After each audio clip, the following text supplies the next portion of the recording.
I have my mic off. There it is. Hey Vortex, what's up? It's been a very long time since I was like, let me go live. And of course, Vortex is always here. Vortex, I hope that you are well. And I think my stream is slowing down.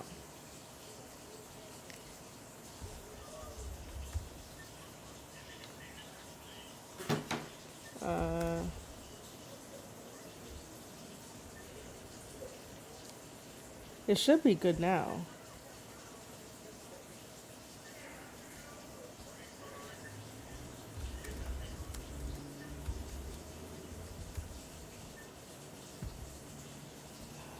So, can I pop out chat?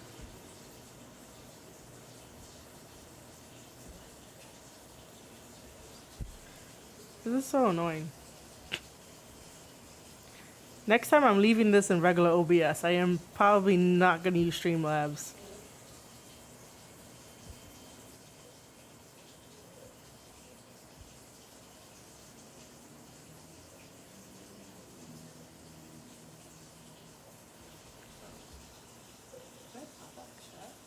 Okay, yeah. I do hear myself. Alright, cool. But yeah, next time I think I should just use OBS rather than Streamlabs OBS. Alright, cool. As long as you're doing your best, Vortex, that's all that counts. You know you have me and Ravage if you ever need anything or to vent and stuff, so, you know, we'll be there for you. And it's definitely been a long time since I decided to want to stream, and Vortex is going to learn a lot about what I've been doing for the past couple of weeks and all the fun stuff. And it's cool that I get to have like the topic set up so that way everyone knows what we're going to be talking about. And this is the first edition of the Marie Shadows show, which anything can happen. This is where anything I want to talk about can happen on here. If I want to have my buddies come on here, they're more than welcome to. I just wanted to do the first episode of me just talking about my experience at MLW, and MLW stands for Major League Wrestling, and then New Japan Pro Wrestling with their G1, because we have an exciting, historical, groundbreaking moment that happened in the beginning of that episode, of today's episode, really. And it's one of those, like, what the hell just happened? It's one of those where New Japan tends to give you guys surprises. I do think that the G1 in total is having successful matches and stuff. So it's very successful. It may not be a vintage G1 to you guys, but it's definitely having successful matches given the restraints that Japan has right now.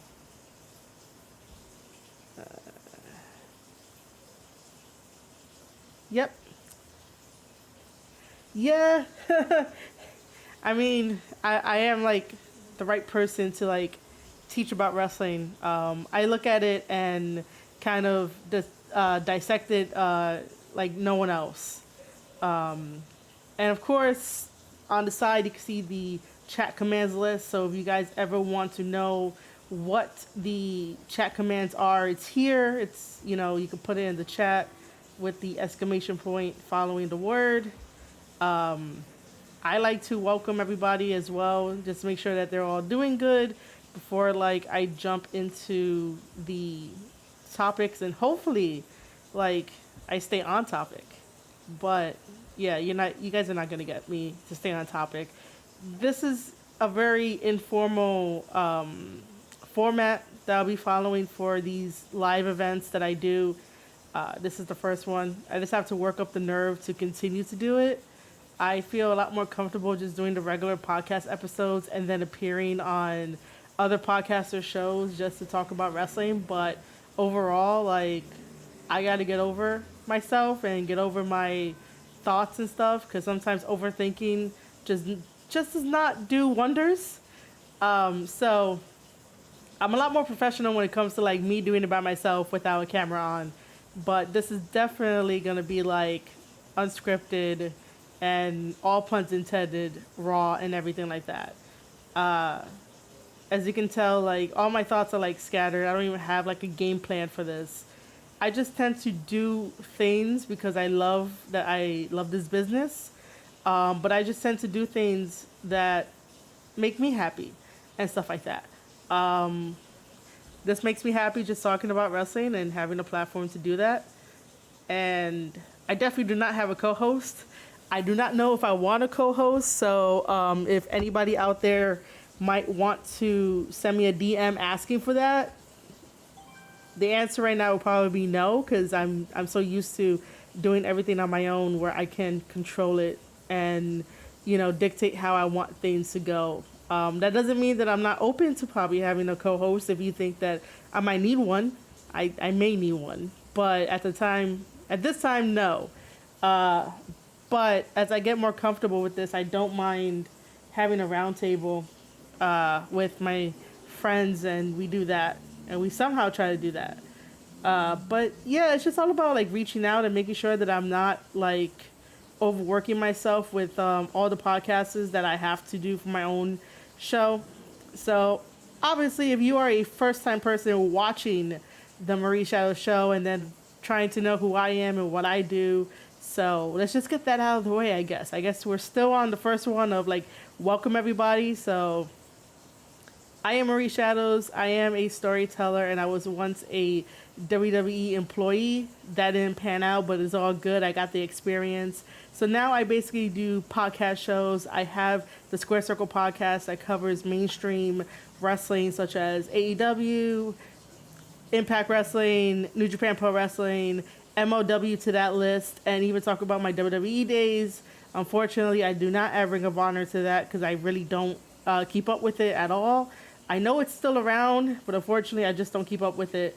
The Square Circle podcast originally was supposed to be about not only covering mainstream wrestling, but to also interview wrestlers. But again, I just need to get over myself. I have been doing a very good job of doing the vlogs. So on the YouTube side, what you're watching right now, I have the Ring Crew vlog, which is all my vlogs about me going to the indie circuit and trying to help out the best I can, trying to put over my wrestling buddies as best I can, having them on there, doing impromptu interviews and asking them random questions that are not wrestling related. So that has been helping me out of my shell and out of my shyness and starstruck to actually, talk to wrestlers, because everyone is a human, but, people just tend to be a lot more approachable, and I tend to be a lot more shy, and I'm like, oh my God, I can't talk to this person, when I'm like, yeah, I could. I've noticed that when I was at MLW that I can talk to people and have fun and shit like that. Like, if it's a good atmosphere, then I'll be okay. If it's a shit atmosphere, then, like, nah, fuck that. Like, nothing's really happening if it's a shit atmosphere. If it's a fun atmosphere, I will be very talkative and very cute and charming. But if it's shitty, nah, expect nothing. So, yeah, I have the Ring Crew vlog that follows my people around. When I say my people, my guys, especially JD Alpha, he's one of my boys. There's also Leland Parker, who's my other boy, and Cuzzo's my other boy, and those are the three that I am accepting as my boys.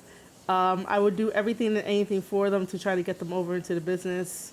That's just because I love what I do. And then everyone else I meet along the way, I try my best to get their name out there, help them with marketing and shit like that, because I just love this business. We should all be eating at the same table.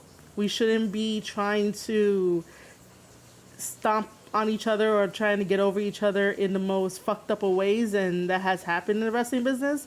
So I try to make it feel like, everyone should be able to eat, rather than trying to fuck over somebody just because you want their position. And that shit tends to happen a lot, especially in the indies. I'm mainly like behind the scenes with a lot of things, so 9 times out of 10 I know what the fuck I'm talking about. If you ever doubt me or question me, that's okay too. You can definitely do that. That's fine. But yeah, the Ring Crew vlog just follows them around, follows me around. because I still want to be in the business, even though I'm not signed with a company at all.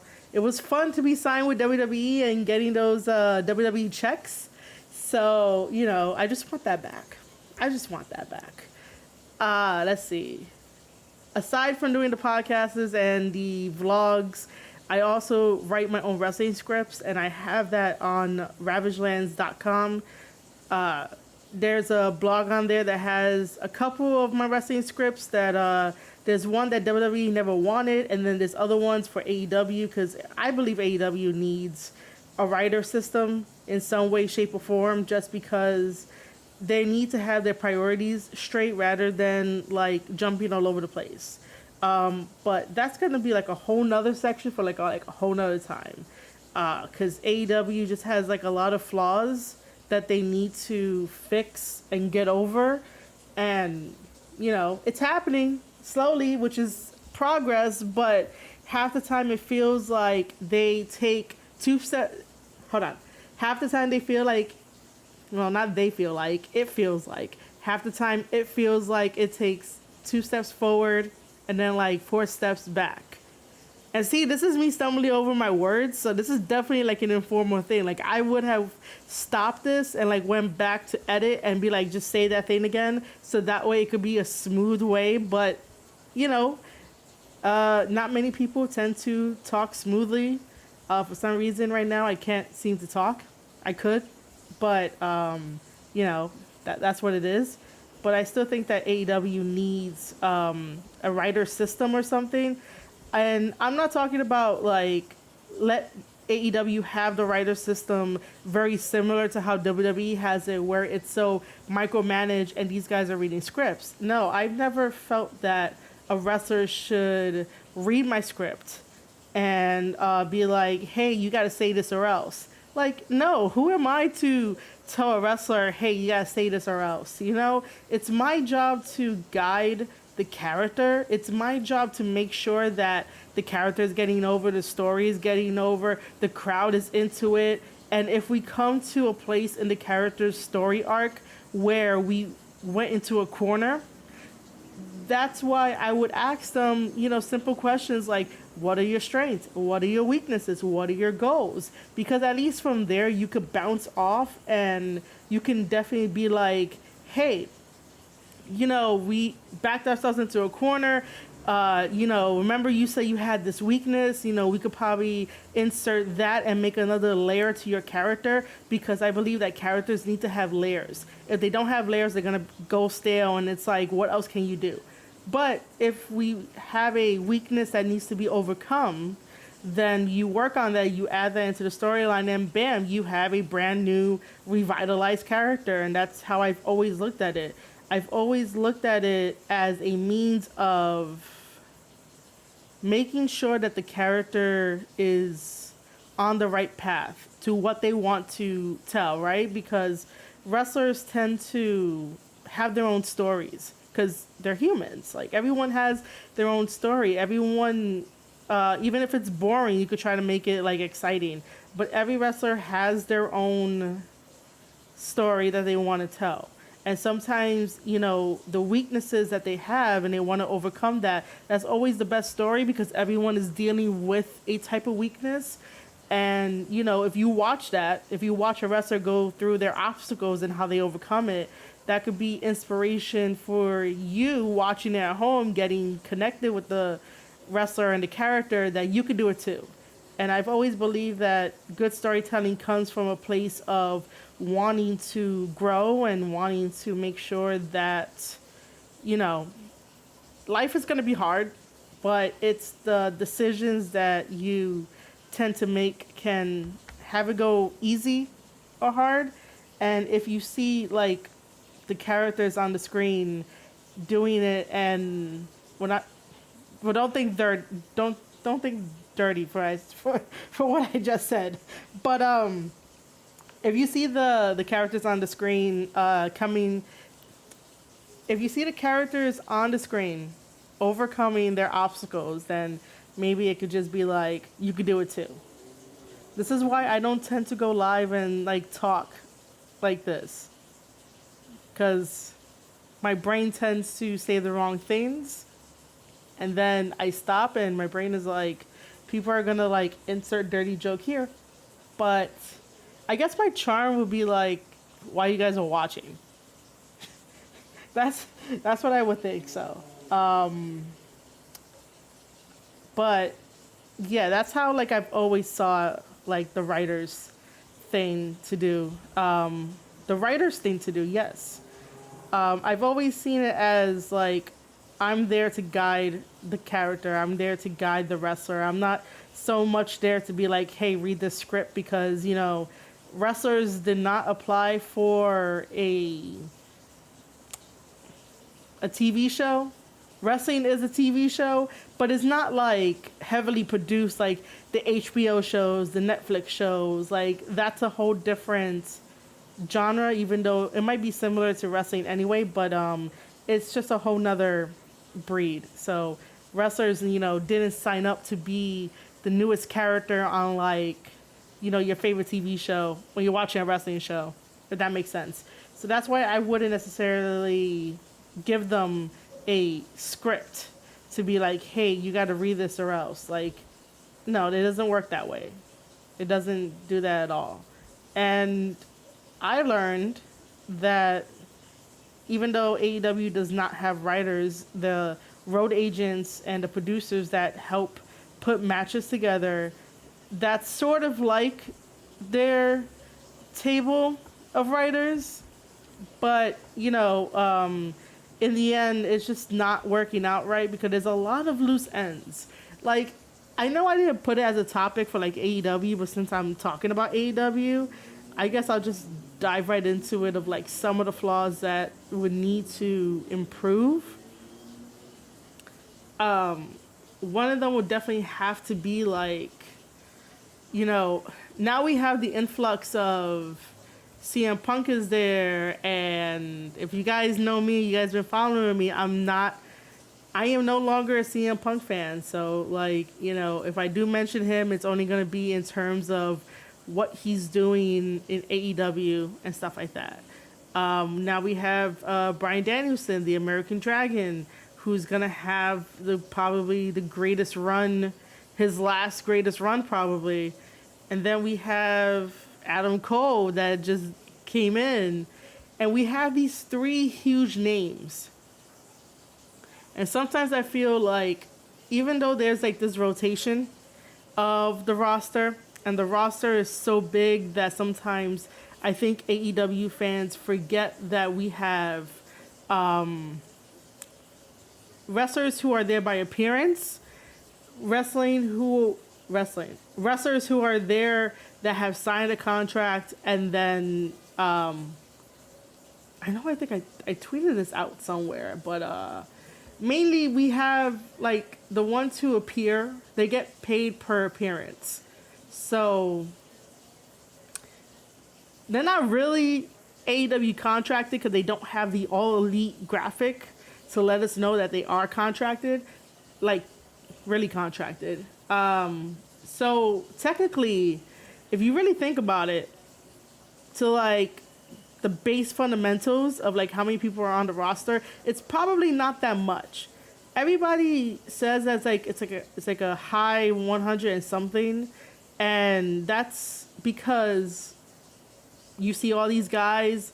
But I personally would not count the guys who come in for just pay per appearance. I wouldn't do that. Just because I'm like, they don't have an official contract per se. So yeah. But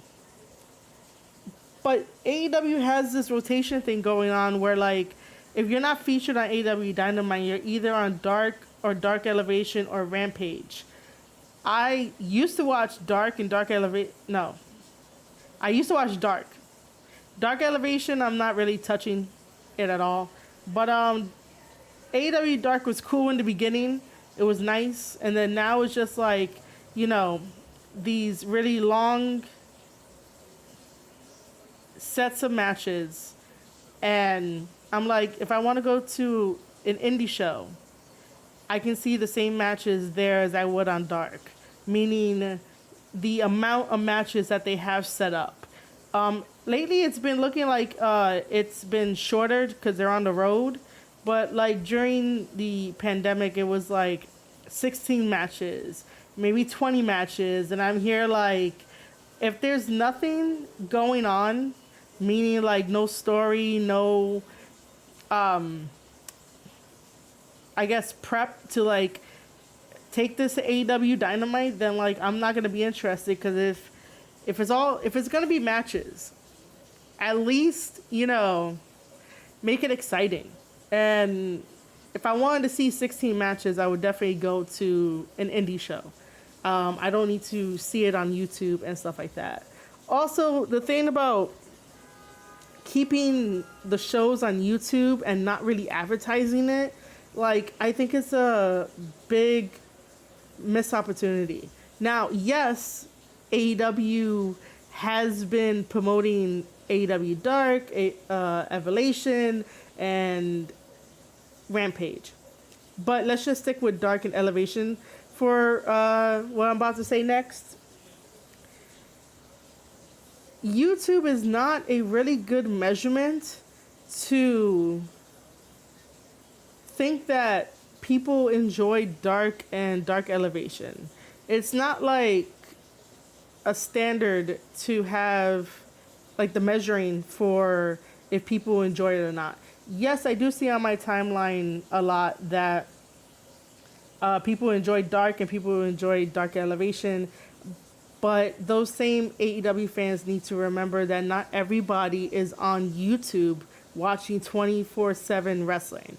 Like, no one is on YouTube specifically to be like, oh, I need to go watch AEW. YouTube is grounds for, hey, did you see that stupid video? And if you saw that stupid video, you're sharing it with your friends. You're not sharing wrestling with your friends via phone and text messages and, maybe like video call or whatever to be like, hey, did you see that match? No, you're calling your friend to be like, hey, did you see that stupid person? Because in order to get famous and in order to get views and clicks and everything under the sun, you do stupid shit to get that. In wrestling, especially if it's like a TV produced, like AEW and the WWEs of the world, you necessarily will not have someone calling your phone to be like, hey, did you see the latest, thing in wrestling?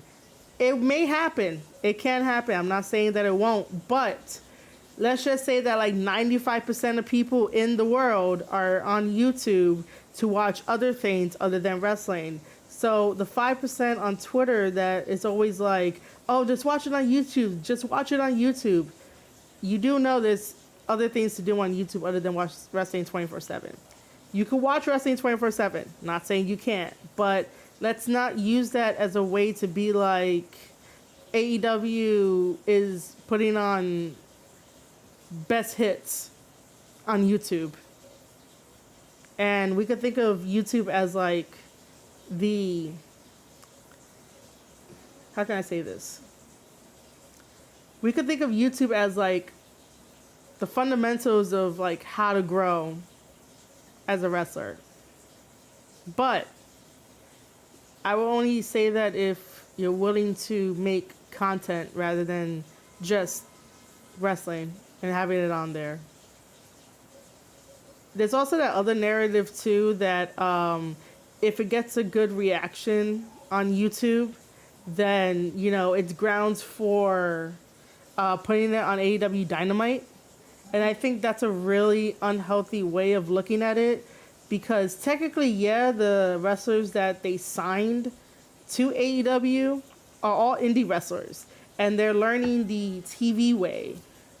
But, at least have writers there to guide their character to make sure that they're over and not just have them do it themselves with trial and error. And I know that people are able to go to all the coaches that they have.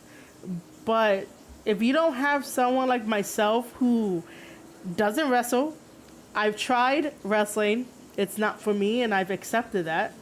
But someone like me who studied a lot of wrestling, watch a lot of matches, and break down matches differently than like anyone else, then you need that outside perspective like myself. You can't just keep having coaches who are certified and legit wrestlers help out other wrestlers to try to get their characters over. Sure, they've been in the business like forever, but how many of those certified legit coaches are able to use social media to the ability that I can, to the ability of that, you know, those who aren't wrestlers and aren't in the business like that can. Like, I'm always pushing JD Alpha to use social media. Does he use social media? Not all the time. I have to kick his ass in order to do it. But he has put the effort in to try at least. And that's all that's needed for new wrestlers coming up. And I don't think that having a match on Dark kind of helps that, especially when it's on YouTube. Sure, it's on, you know, video on demand. You can definitely go back and watch it. But again, who is going back and watching these matches? I don't think anyone is. It's that same concept. No one is calling you to be like, hey, you have to turn on AEW right now to watch this. No, they're calling you because they found a stupid video. It's the same thing with the TikTok algorithm. If you see something stupid on the TikTok algorithm for the For You page, then you know you're sending that to your friend. And most likely it's not about wrestling. And I only make those comparisons because there's this weird narrative that goes around Twitter and that goes around AEW, and it's like the Bible, as if it's true. Give me 1 second. Oh. Anything can happen on my show. I just felt a sneeze. So that's why I said give me a second. Now I don't feel the sneeze anymore. I don't know what's happening. Anyway, wait, do I feel it? Come on.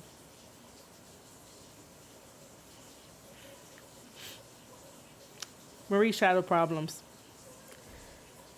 Anyway, as I was saying, Jesus, man. I don't think that having your match on AEW Dark that only gets shown on YouTube is very beneficial for the wrestler at hand. The wrestler's job is to think about wrestling, to think about the moves, and also to think about how to get themselves over, whether they're, you know, male, female, whatever. It's their job to do that. It's the job of a person like myself who wants to be in this business because she wants to write stories. And, you know, if I ever had that opportunity, my job would definitely be to make sure that everything that the wrestler wants gets over. I need to make sure that everything that the wrestler wants should be coming true. I just don't think that we should continue the narrative of that just go watch it on YouTube, you know, go support this, go support that. But if there's no buzz the next day to be like, you know, let's say on a Thursday, right? Because that's the only day that AEW is not on. AEW is on Monday, Tuesday, Wednesday, Friday, and Thursday is like their rest day. Why is there social media people not trying to put on their social media to be like, hey, you know, did you go watch AEW Dark? Did you go watch AEW Evolution? And then promoting Rampage is coming up on Friday. But like, I rarely see advertisements for, hey, did you watch this match yet on AEW Dark? Or hey, did you remember to watch AEW Dark?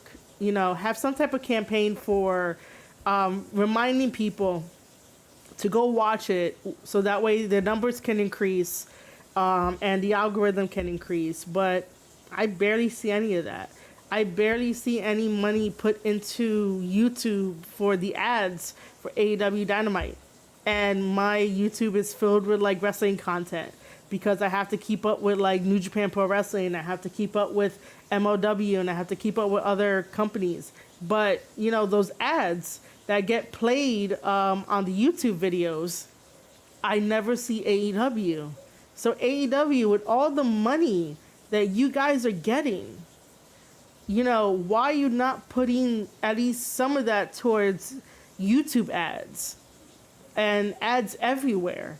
I know things take time and stuff like that, but it's easy to just tell YouTube, hey, I need you guys to put this ad on certain videos. So that way it could be shown. And that would be a very good thing to remind people to go and watch AEW Dark and AEW Dark Elevation. They could definitely do it for Dynamite and Rampage, but if Dynamite and Rampage are getting the ratings treatment, which we found out that it really doesn't work, but for the sake of this whole entire conversation, if we are using the rating system to tell people whether or not AEW Dynamite and Rampage are worth watching, then why not go out of the way, or out of their way, to pay for ads for YouTube?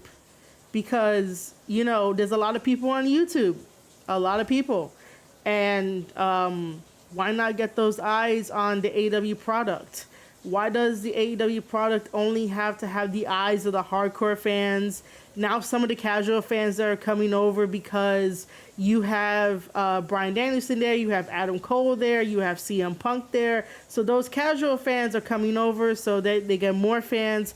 And then people who watch Roads to the Top are coming over as well. And I'm like, you guys are doing everything great. You guys are making a lot of great content. But you guys are not getting the eyes that you need. And it takes a very simple form to fill out, especially to have the YouTube ads. And the YouTube ads would add to the eyes on the product. If someone gets interested and they want to see, you know, AEW Dark and they like AEW Dark, then they might tune in for Wednesday. They might tune in for Friday. But you have that Thursday there that, you know, needs something. And your social media team should definitely be tweeting out to make sure that people are watching Dark and Dark Elevation and cheering on the wrestlers, because we need to support the wrestlers and support everything. But it's the thing of, you know, why aren't they really putting in the work for, you know, making sure eyes get on them? Because honestly, I do a lot of things, and I usually retweet here and there about certain things, but I'm just not going to put full effort in it. Other than that, like, I know there's a lot more flaws that I could be talking about for AEW to fix. But I think I'm probably just gonna leave it there. Because while AEW is new, you know, starting in 2019, they've did a hell of a lot. You know, they did a hell of a lot, but it still needs to get better. And I hate using that phrase. I no longer like the phrase of do better or just better. It's like, I really don't like that, just because of everybody on Twitter being at each other's throats to be like, oh, you gotta do better. You can't fail. You can't be a human being. You gotta be an angel and stuff like that. Let the person be whoever they are, right? Because we once had, you know, back in the day, we were like, you could be whatever you want. You could do whatever you want. You know, people fuck up. Life. Things happen. But I really do hate using any type of phrase that's like do better, be better. That's why I try looking for like alternatives, just because the discourse on Twitter has definitely soured that phrase. Hold on.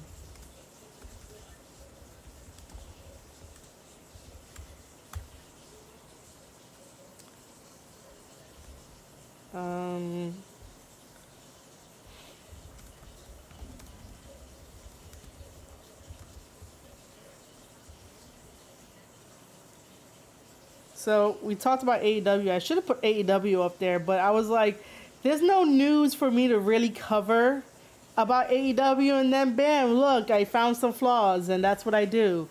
I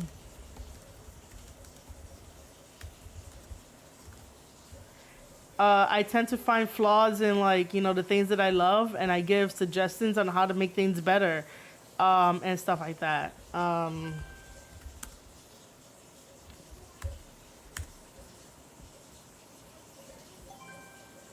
Um,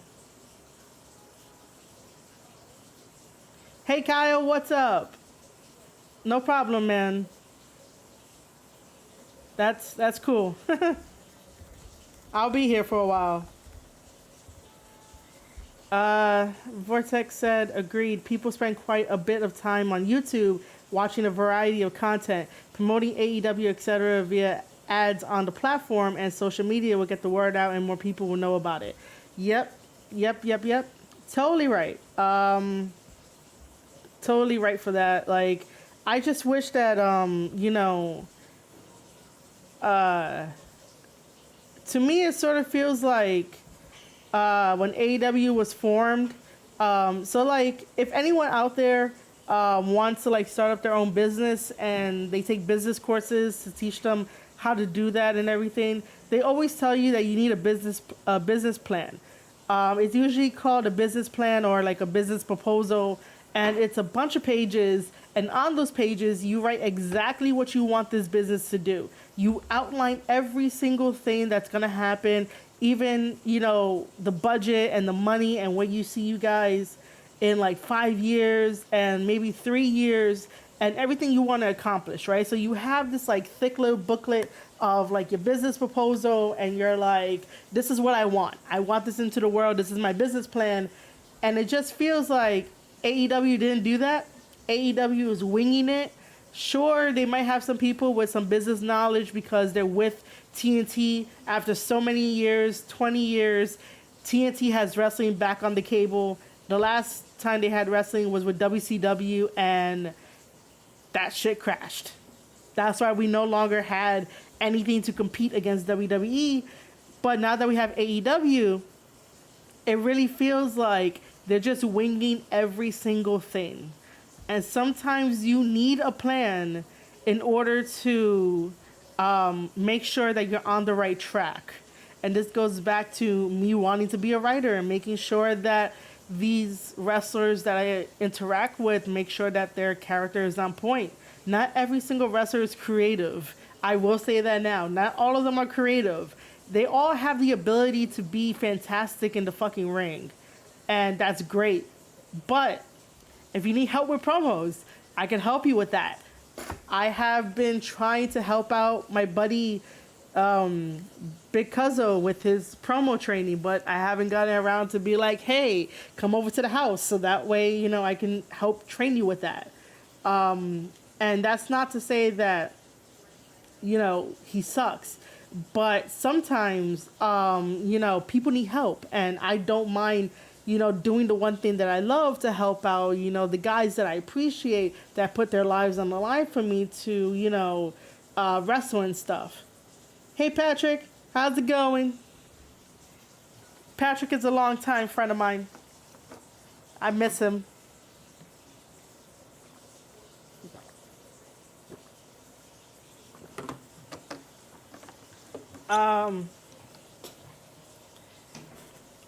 But yeah, that's exactly what it feels like. It feels like AEW doesn't have a business proposal / plan when they created this. They were like, we're going to create a wrestling company, and it's going to be the best thing. And it is. It's just that, half the time you need a little bit more guidance and everything, expanding your networks and expanding your personnel, does wonders. And it's kind of, I don't want to say the word annoying, but, I just want to know when they're going to expand their backstage personnel so that people don't have to wear multiple hats and, people can do what they love. And, sometimes you might find something else that you can fall in love with wrestling. That's why wrestling is so versatile. Awesome, Patrick. Awesome. And thanks for stopping by, man. You know me, I don't do like live events as much. So this is a very free show, a very different show from everything that I do. But yeah, what was I saying about AEW? AEW has its moments. AEW is good about making moments than any other company there is. They're really good at that. They know how to connect well with the fans in terms of like emotional stories and stuff. So they have that. But other than that, yeah, expanding their personnel. I'm waiting until they expand it because I would truly like to work for AEW, but you know, I'm not even on their radar. I think I am, but not like to the extent of like, you know, where I should be. But yeah, if I continue to stay on AEW, this whole thing is just going to be about AEW. I do not have a time limit for the Marie Shadow show, so like I could go whenever, but this is just like the first test of me just talking and you guys listening, and maybe next time around I'll probably have some people on and see what happens. But as you guys can see, the scroll up on the top, it tells you where you could definitely like find my stuff and whatnot. Just to hey, Square Circle Countdown, how's it going? Just to see where you could definitely find me, and know when I'm gonna do this. This one was just like, I just gotta do it. I gotta press live and I gotta start talking, and that's what I gotta do. This isn't like planned. Technically, it's been planned for a while. But what I can tell you right now in the middle of this stream is that Wednesday, I should be good to stream Watch Dogs Legion, the zombie DLC. So aside from wrestling, like I really wanted to stream the Watch Dogs Legion because it is my show, and anything can happen on my show. Hey, we got Jesse in the chat, and we also. Yes, Jesse, I know it's you. I know. How long have we been interacting on Twitter? You're all good, man. Welcome. And yeah, I totally agree with that Square Circle Countdown. MLW is a great organization to be a part of. Oh, thanks, Vortex, for following me on TikTok. I didn't even know you had a TikTok, Vortex. But then again, all right. So funny story, right? Like I wish that my boy JD Alpha would have recorded this while like we were eating before we went to the MLW show. So this is gonna lead into, yes, Jesse, Discord and Twitter, but like Twitter mainly. But this little story is probably going to lead into talking about MLW because I'm done talking about AEW at the moment. Like I said, AEW needs like 5 fucking hours to like fix their fucking flaws and the suggestions that I'll give them. Anyway, oh, cool, Vortex. All right, so it's... Oh, I'll get to that in a moment. Give me a second. Oh, okay. Well, Vortex, you're gonna like this story. So it's myself, is JD Alpha, and Ravage Dragon as well. So we stopped at like a little mini mart on our way to Philadelphia because we drove from New York City all the way to Philly. Man. So we stopped, we got Burger King, and JD Alpha asks me, how long you had your TikTok? And I was like, not that long, I just got it. And he was like, well, why'd you get it? And I was like, because Tama got it.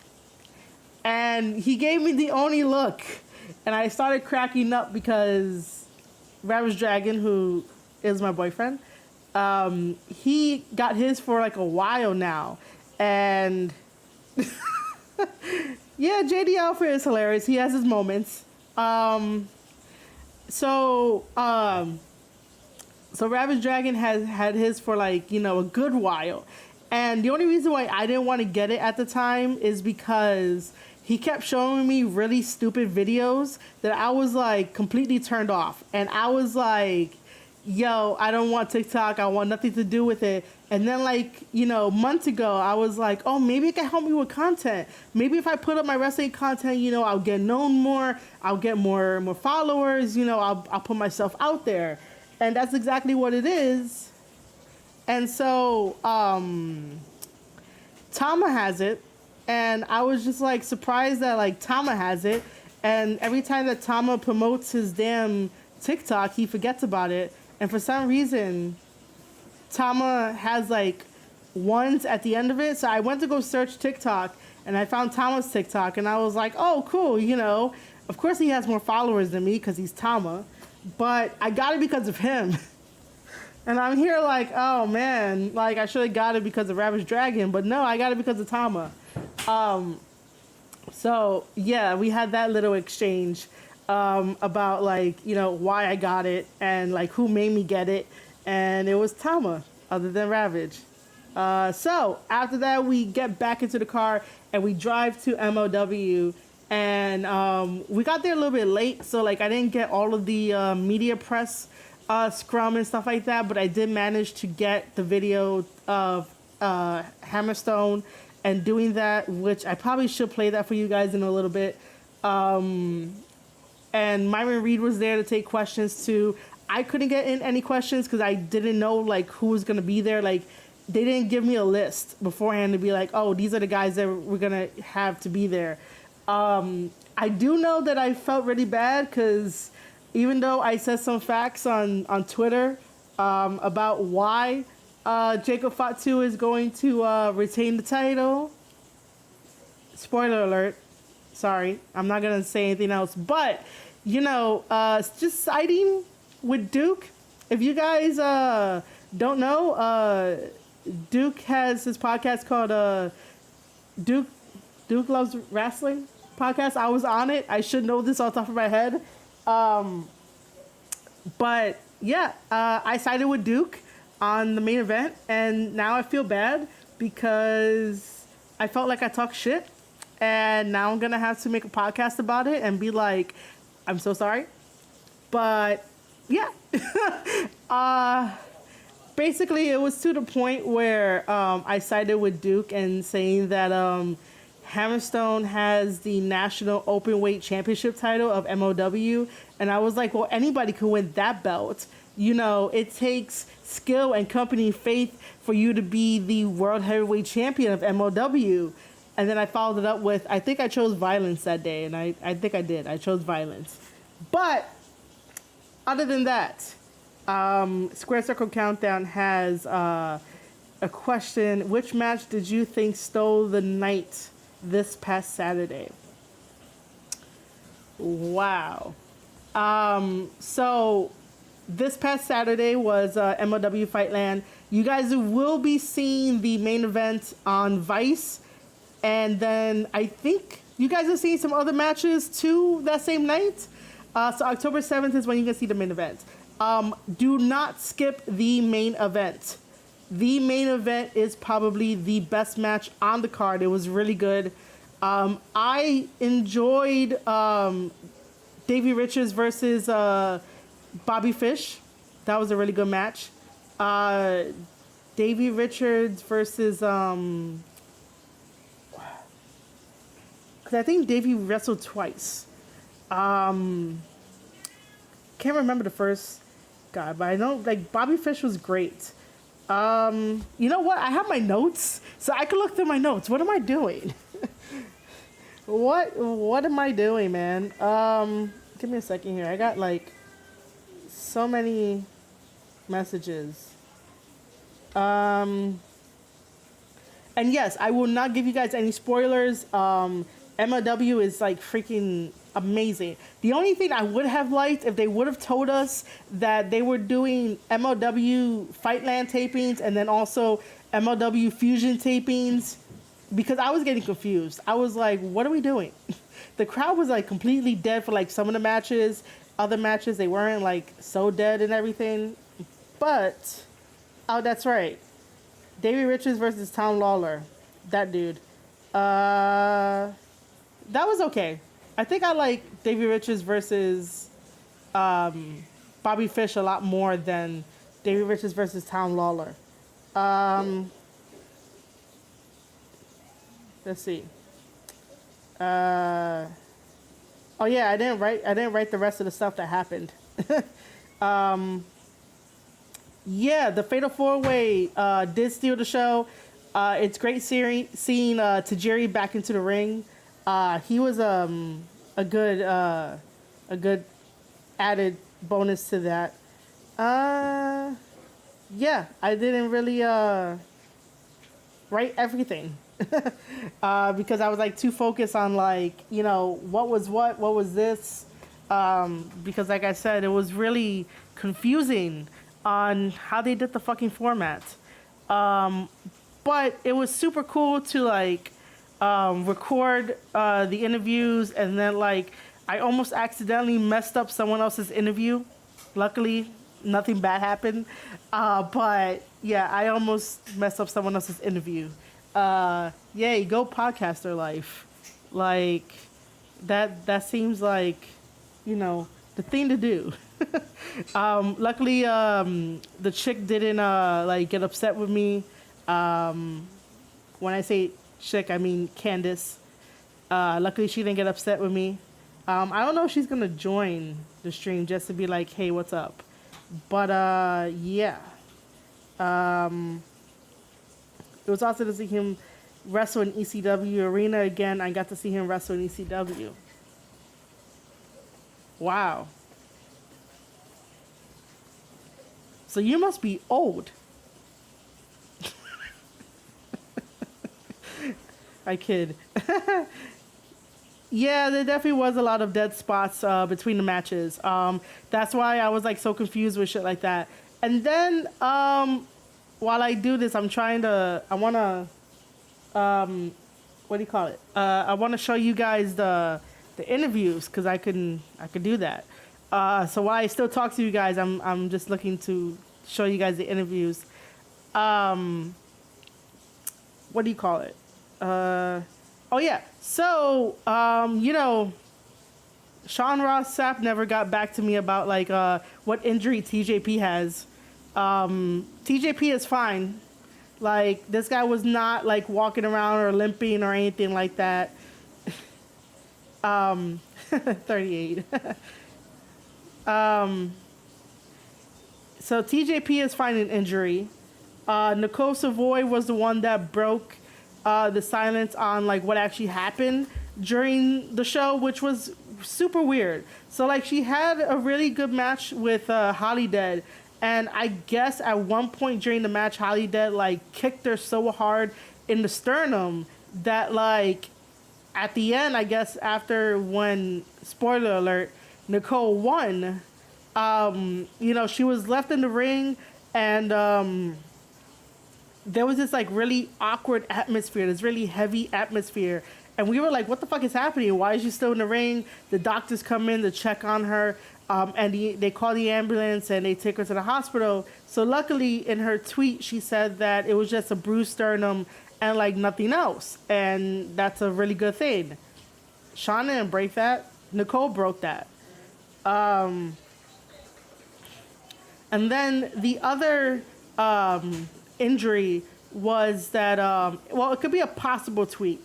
Not so much of a like injury per se where the person's gonna need surgery, but when you guys watch the Hammerstone versus Jacob Fatu match, Hammerstone does tweak his knee, and he does show a visible limp.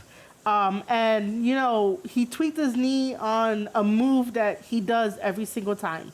And those moves that you do every single time, the tiny moves, they tend like the body is weird, okay? And even stepping into the ring and doing those moves constantly, it's fucking weird. Sometimes you'll get your good days and your bad days. I think he went for like some type of jumping kick, and when he came back down, he just like freaking tweaked the knee. And he put a picture up on Twitter where his foot was swollen.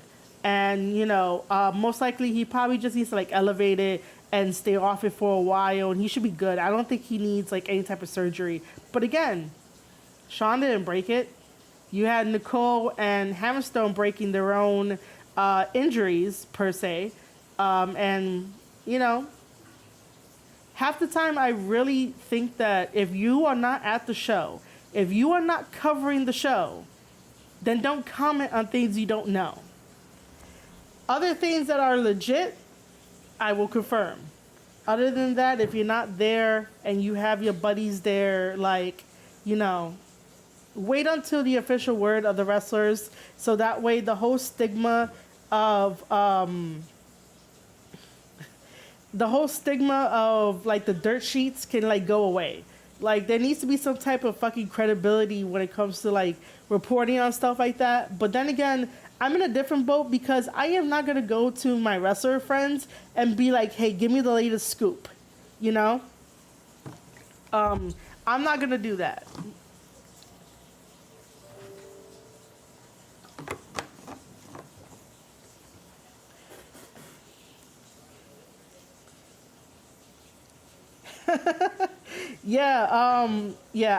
I'm going to be the one to say it on here. Yes, I did call out Sean Sapp because sometimes it's like, you know, everybody in the wrestling community wants to hold everyone accountable and responsible for the things that they say, and sometimes it happens, sometimes it doesn't happen.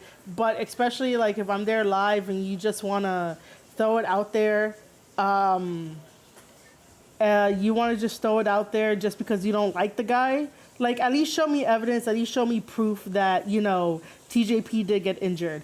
Whatever TJP does on his personal time and whatever he says, like his personal feelings or beliefs, this might get me some heat, but like, I see him as a human being. He has the right to think and say how he feels about whatever opinions he has. And, you know, I don't think it was right to just be like, oh, he has an injury without confirming it. And then all the amount of likes that happen because people are in their little world that he's a really bad guy when he's not, okay? TJP has a different sense of humor. He really does.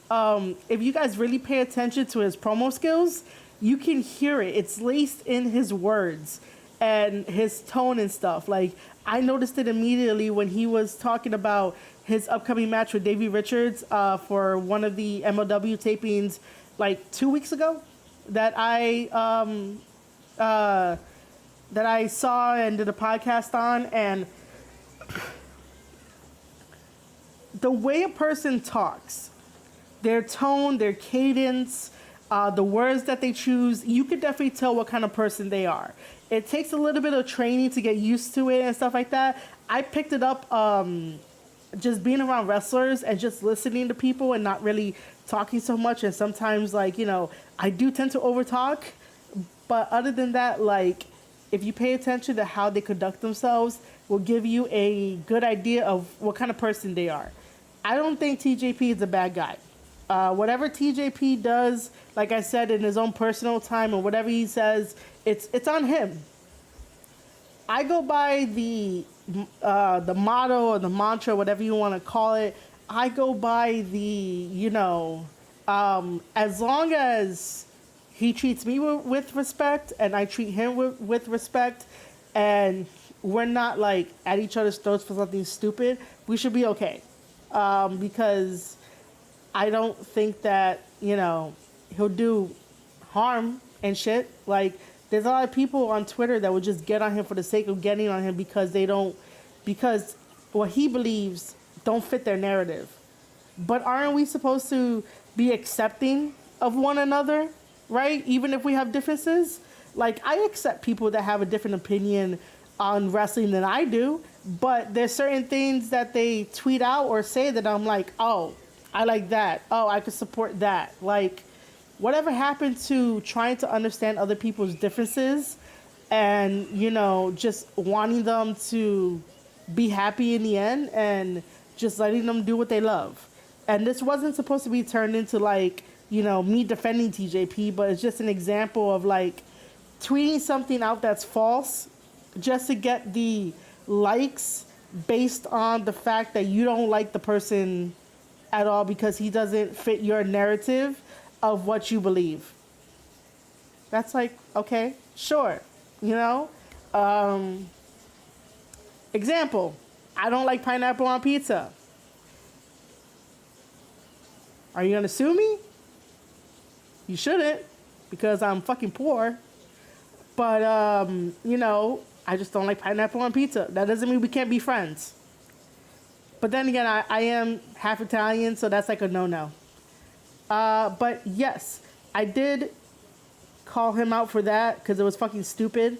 Yes, and Hammerstone did tweet that out. Yeah, Hammerstone is an awesome guy, especially when he was answering the questions. I'm like, oh my god, he's such a baby face. He's so sweet. And then, like, all of a sudden when he's in the ring, like, he turns into somebody else. I was saying that about Jacob Fatu because, like, Jacob was, like, walking to the bathroom and shit. And I'm like, yo, he's such, like, a gentle creature. And then, like, when he gets into the ring, he wants to kill you. I'm like, oh, these guys, man. These guys. But, yes. Ms. Bad Jedi, thank you for stopping by the Marie Shadow Show. Thank you for stopping in. The dirt sheets are definitely becoming like the TMZ of the world. And, you know, there's no accountability for their reporting and stuff. Now, I will say this. I am thankful for Fightful to pick up the WWE story I shared with Perched on the Top Rope about, like, my first, like, month at WWE with the whole WWE network and all that stuff. I'm very thankful for them to do that.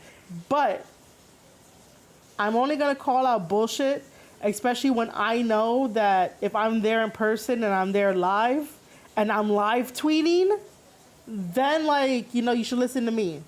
If you're not there, then shut up and go watch something else. If you're not there live, shut up and go and watch something, go watch something else. Man.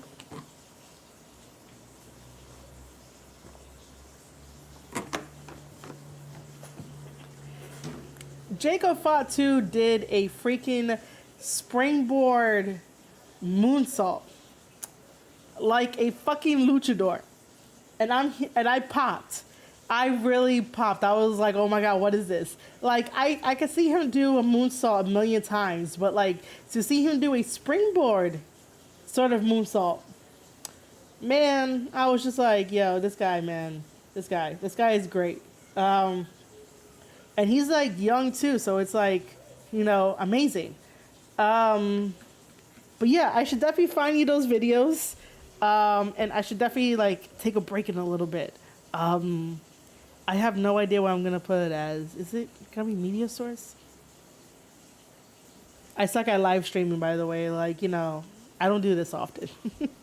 I really don't do this often. Let me see.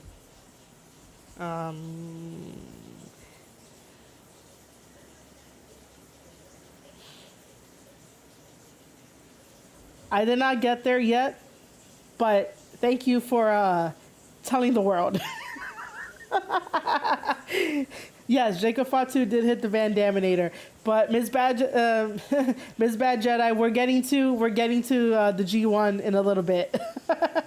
But yes, I'm gonna have a lot to say on that. But first, I gotta get you these videos up because I want to share them with you and on this stream, and then I will take a tiny little bit of a break.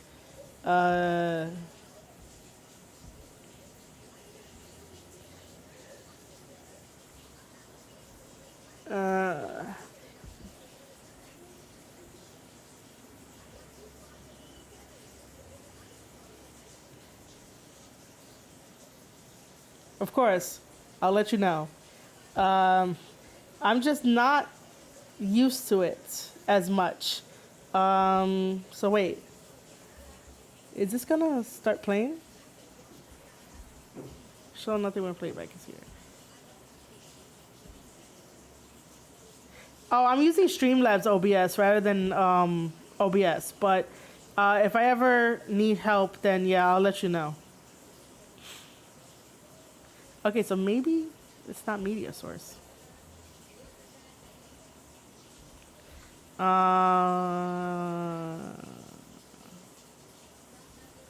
right, so you know what? Let me.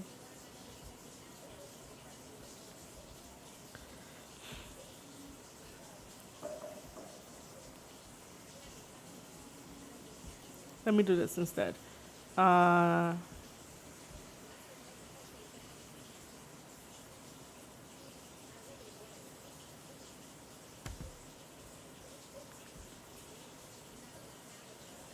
right, so I am going to take a quick little break. I will be right back, and then I'm going to see if I can try to get those interviews up.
doesn't matter if I'm having the best wrestling matches in the world. If I'm not a team player who wants to grow my brand and the brand of this company, then I'm not that valuable. So I've done everything I can to help facilitate that process and to help kind of ride the wave that is the buzz of social media, because we all catch fire for different reasons, you know, and when you got it, you got to take advantage of it, and I just want to continue to use that buzz to help grow this brand to the place I think it deserves to go.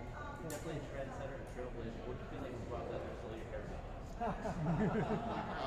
You know, I was this close to wearing a flannel shirt to the match. Hammer, with Fatu, Conta's always lurking around. Is there a plan in case Conta decides to interject themselves in this match? I mean, I think you kind of already answered the question. I don't think there has to be a plan because it's how things have been since the beginning. It's kind of been the uphill battle I've been fighting this whole time, and to think I'm going to get a 100% clean fight would be me kind of being the idiot. So the game plan is the plan that's always been: have eyes in the back of my head and bigger muscles than everyone else in the roster. So you're one of the faces of MLW, but tonight you have a chance to be the face. Are you ready to shoulder the company on your back? Because people might be honest, say, "Oh no, it's a team effort, right?" But come on, man, you're ready to take MLW on your back. You got a big back. You know, it's something that on day one, that's what I want to do. Not from an ego standpoint, but just from that, those are my personal aspirations.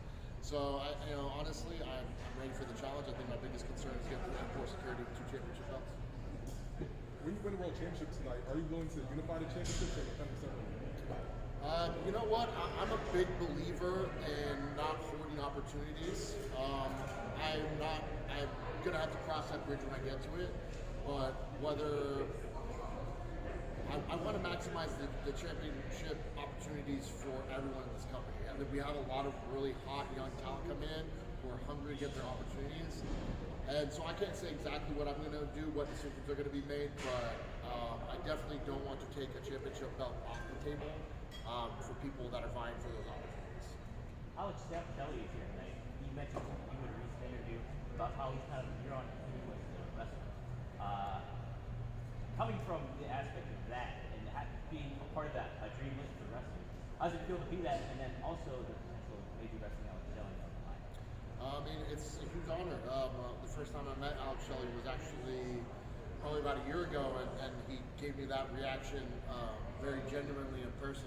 You know, he almost acted like not a wrestler but a fan of mine, and it was really cool because he's someone I looked up to, and now I'm getting to that phase where a lot of the guys who I looked up to getting in have become fans of me and vice versa, and it's just a great honor. It shows that all the hard work I put in is paying off, and one of my craft well.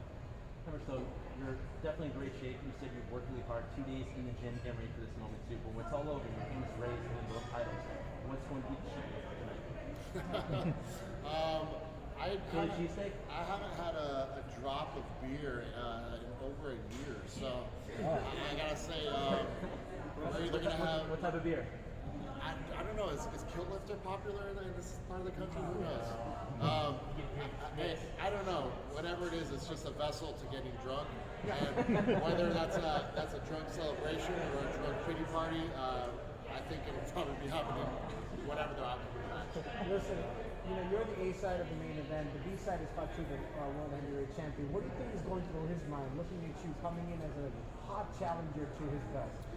It's like I said, I think Fatu's thinking, do what he's always done, he's going to get what he's always got. I think he's had some incredible competition, but nobody quite like me.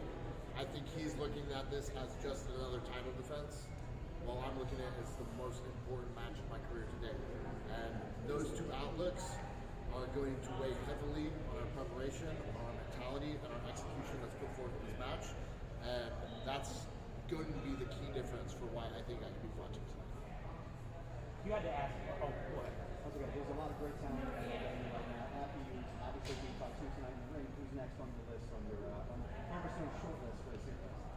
Oh man, it's so hard because when you look at the young guys coming up, the guys like Tankman and Alex Kane, and these guys that are fighting to climb up the card, basically the guys who are at the same spot I was, maybe 2 years ago. You can't help but want to work with these younger guys, but I will say one of my favorite wrestlers getting into wrestling was David Richards, and to have him in the company is very exciting because that inevitable clash is something that I never thought would personally be able to happen for myself, and now that it's a possible reality, I hope it becomes an existing reality. You also wrestled very competitive match. Talk about, because that was another guy that's crossed. I think half of them in MLW. So talk about wrestling him and then ultimately get the win and cat against the Nightmare. I mean, Tom's a different type of wrestler. He's a different cat.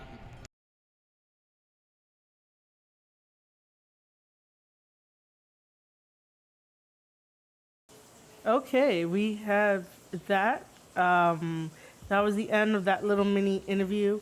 Like I said, I got there a little too late, so I was in the middle of that. So that's as much as we're gonna get. And then next is gonna be Myron Reed. What they were doing for the media scrums were like 5 to 10 minutes for like the wrestlers. I don't remember who they said they had on before Hammerstone, but all I have is Hammerstone and Myron Reed. So we'll go and look at that for now. Talk about going like how did that stack against you? How long is that? You know, man, I like to look at it like this. Like, it's stacked against all of us. So I just got to be the better man in this situation. And that's what I do every time. It's just young good shit, you know. Talk to me about the mood of the locker room right now. This is a huge event, yourself included in this huge event too. What's the mood back there? How do you handle all the nerves in the build up? Man, as far as the mood goes, it's the same as it is always here. Everybody's like family. But as far as the shit, man, it's a big night. It's a big night, you know, especially with it being on Vice TV. You know, you gotta perform, you gotta live up to the hype. So you know, some nerves that come with that. Myron, listen, you're 24 and you're a champion. I'm 23 and I'm behind the camera. What is your pro wrestling journey been like so far from, going into pro wrestling and becoming the champion?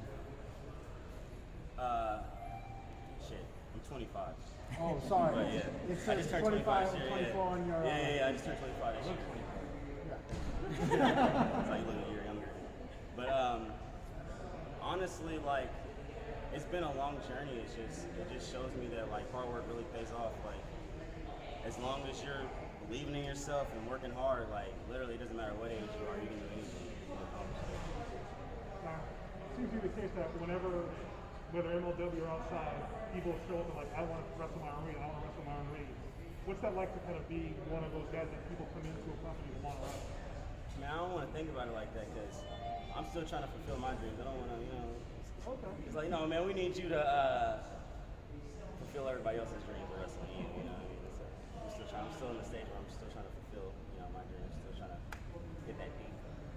Myron, now, last time we discussed that Leo Rush had fallen retirement, and now he signed to AEW. How does that make you feel to see him come back and now signing the contract? You keep it real, man. I feel like he was lucky with AEW or whatever. I mean, you lose, whatever. I'm gonna get up out of here and sound with the bigger company. It's cool. Myron, being so young and in the professional wrestling industry, who do you think you either do? Do you think you have your own style of wrestling, or do you try to emulate somebody? That's a good question.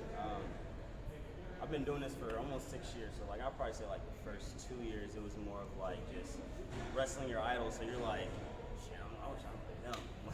But once you get to the bigger stage, you start to realize like the more you separate yourself, the bigger opportunities are going to be for you. Like if you're looking like this guy or wrestling like this guy, they're like, okay, well if you want this, then I can just get this guy, or you know what I mean? I can have this guy on my show, So you gotta be different.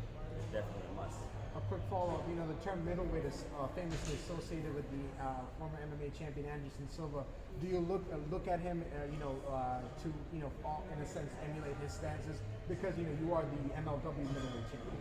Yeah, man. The crazy thing is when he was like on his tear, I wasn't really watching UFC. Like I just got into it lately, so like Adesanya is like my guy right now.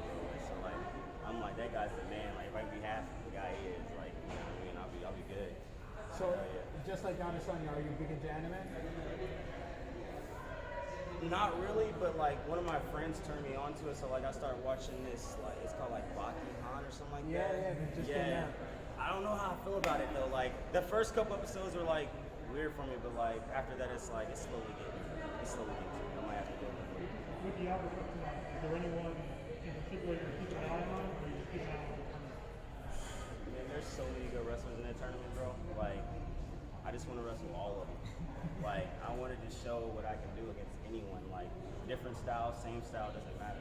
Through all your hard work, you've proven that you deserve to be on the stage because you've earned it, though. So what's the routine like to get ready for something like this? You mentioned what they're nervous going to be part of it, but what do you do to get yourself settled down so that when the lights do shine, you perform the best? Shit, I would have like shows like I'd be like 2 years in, I'll go to the show and like I'll go out there and I'll be all nervous and stuff, and then like I'll go back and I'm like, yo, you just took like 2 steps back, like you're supposed to be progressing. But now I just tell myself like this shit's way bigger than you, so like you're not just doing it for yourself, so like I can't be selfish, you know. So I gotta put in the work regardless.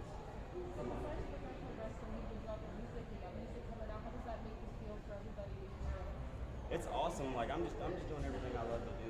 Like I mean, they say you only live once, so like just do whatever you want to do. Like You gotta make a diss track or LAX. LAX. They talk a good game. I don't think they would be coming with that fire back in. Anyone else? You talked about, last time we talked, you mentioned having that fuck 'em attitude. Yeah. Bringing that into, you know, this kind of new era almost of MLW with Vice TV and everything like that. Do you still kind of really go about that mindset, or has that kind of adapted, especially too with your good life changes from the personal perspective as well? Yeah, but like I feel like if you go about it professionally, like you definitely got to stand up for yourself. You got to have some balls. Right. But like definitely go about it professionally. But I still stand by that. Hell yeah. How do you balance the aspect of, you know, social media is a huge thing nowadays. It's helping promoting your brand, but also the brand of MLW. How do you balance that out for your career and also for your personal life too? Honestly, social media is a lot. So like, especially when it comes to family and stuff like that. Like for me, I just try to like, when I'm on social media, I'm liking what I see for whatever I'm on. I'm posting like whatever I need to promote for the day. But like other than that, man, like I try to stay off of it, enjoy my kids, enjoy, you know, fiance and everything like that. Right, you know, after tonight, you know, if you emerge victorious, where do you think is the next step for you in this company or possibly elsewhere? Right now, it's not really if, but when I go up tonight, when I win tonight, I just want to wrestle whoever earns it the best, you know, whoever they got for them. Take them down one by one like a dominoes. Speak to about, like, obviously the four-way and stuff, but could you speak a little bit more to wrestling Tajiri tonight, him coming in, because he's like just going, that kind of talent and his expertise coming in too. I get to learn, man.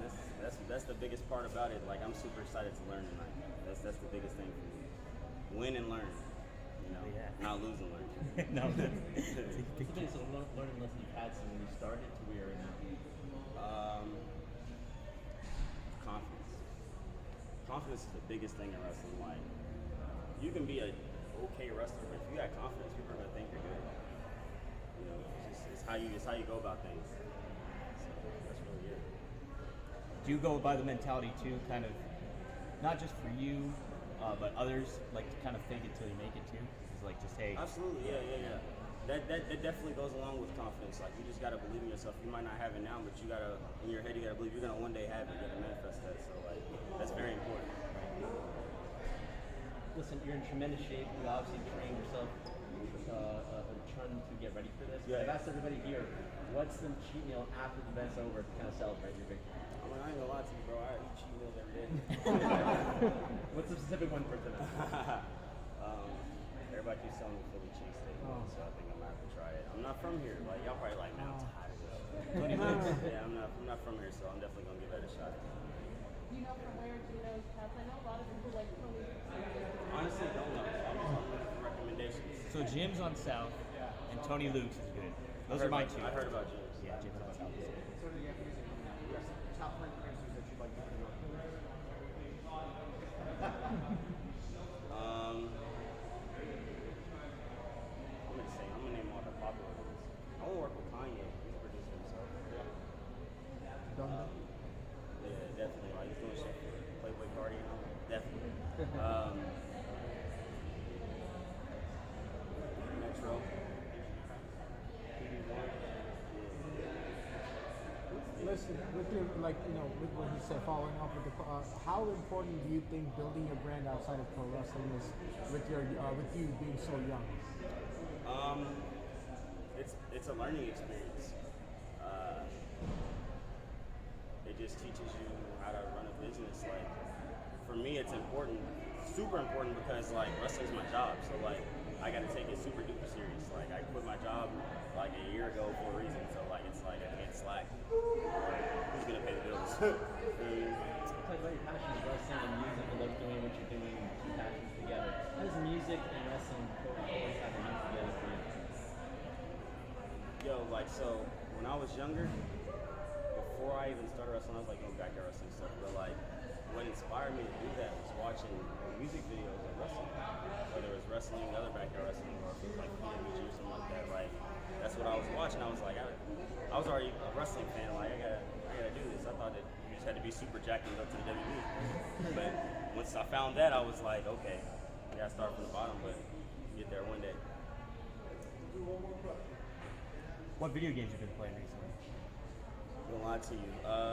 Before I stopped, I was playing Star Wars Battlefront 2, but my PS4, like, it kept like getting too high. Like every time I get on it now, it's like 25 minutes. It's like PS4's hot, so like I can't even play it. So it's like the last month and a half I've been working on highlight videos, trying to get better at graphic designing. Like you never know, like you never know once. So you're creating your own highlight packages, dropping them on Instagram, YouTube. Yeah, so if I'm working towards that, while I'm 25 and I get 45, 50, and I'm like super duper good at this shit, I'm like, I can go behind the scenes and just, you know. Yeah, that's the way to do it. Cool, thanks, Mark. Hey man, thank you guys for having me. Thank you.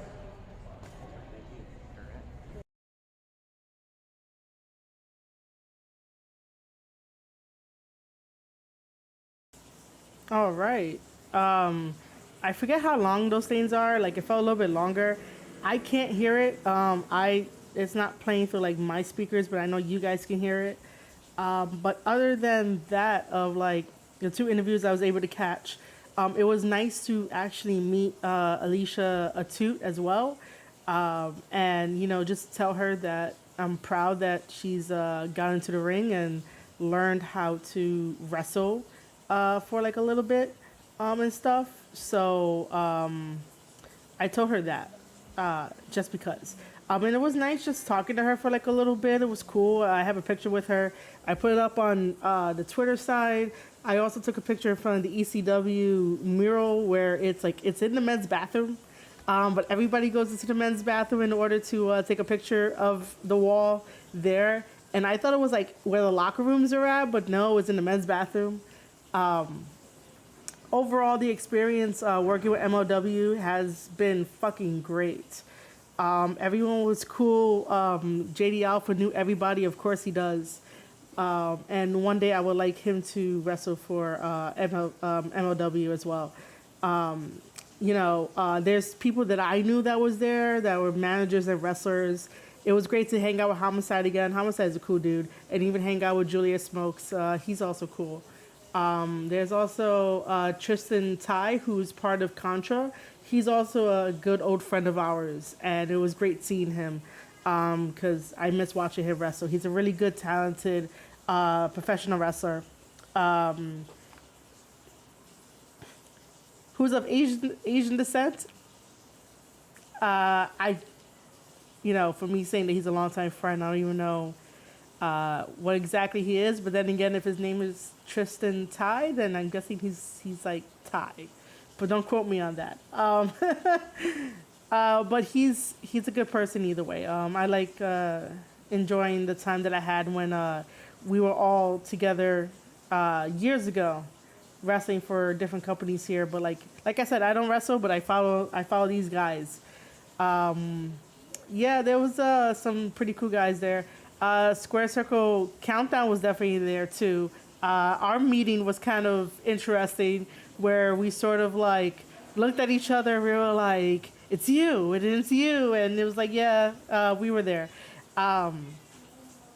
So I got to sit where hard cam is at, and that was like super cool because they give you like the lounge, but it's not really a lounge. And I would have been fine there, with the angle that I had. Like, it wasn't too bad. Nothing would have gotten obstructed. But Mike, who's like the super cool, I guess, events guy that's there, asked me and my team if we wanted to sit there or sit up front. And we were like, I would love to, sit up front. So we were able to sit where the hard cam was at. And then the funny thing, too, is that if you guys saw my tweet about me tweeting out the A+ boobs that Philly had, Big Boob Girl found my tweet, and she retweeted it with a photo of hers and said that she felt like this tweet is about her. And I was like, I am so guilty, you found me out. So that was a pretty cool, interesting interaction. Luckily, she was cool with it. That I was just like, yeah, these girls here have like A+ boobs. Like, there was just something different. It's not like New York chicks in a way, where they tend to try too hard, to try to be sexy and to try to be themselves. But that's not the point of this live stream.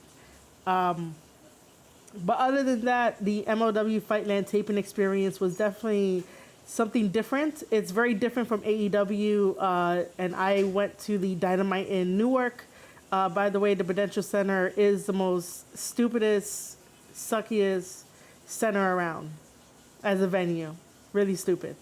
You guys gotta change your outdated policies. So MLW FightLand was really nice and welcoming. Everybody was cool. I would love to do it again. Most likely I'm going to do it again. And just interacting with them and like see how far I can help them out with things. MLW does not get enough coverage, and that's totally fine. I am ecstatic to be covering MLW as a female in this business. So, I don't care. I'm taking all the opportunities that I can, and, I'm going to break down matches and give suggestions and, do it my way. Because when you do it your way, you tend to be a lot more happier and a lot more loving the product that you love. And the product for me has always been professional wrestling no matter what. And now we could definitely move into New Japan Pro Wrestling, the G131 Climax for today's episode. I'm not going to go back to talk about the other nights. That's going to be a whole nother live stream probably, and maybe some individual podcast episodes on the Square Circle podcast, both in audio form and in video form. But I'll plug in my stuff at the end of everything. I guess at the end of like Q&A.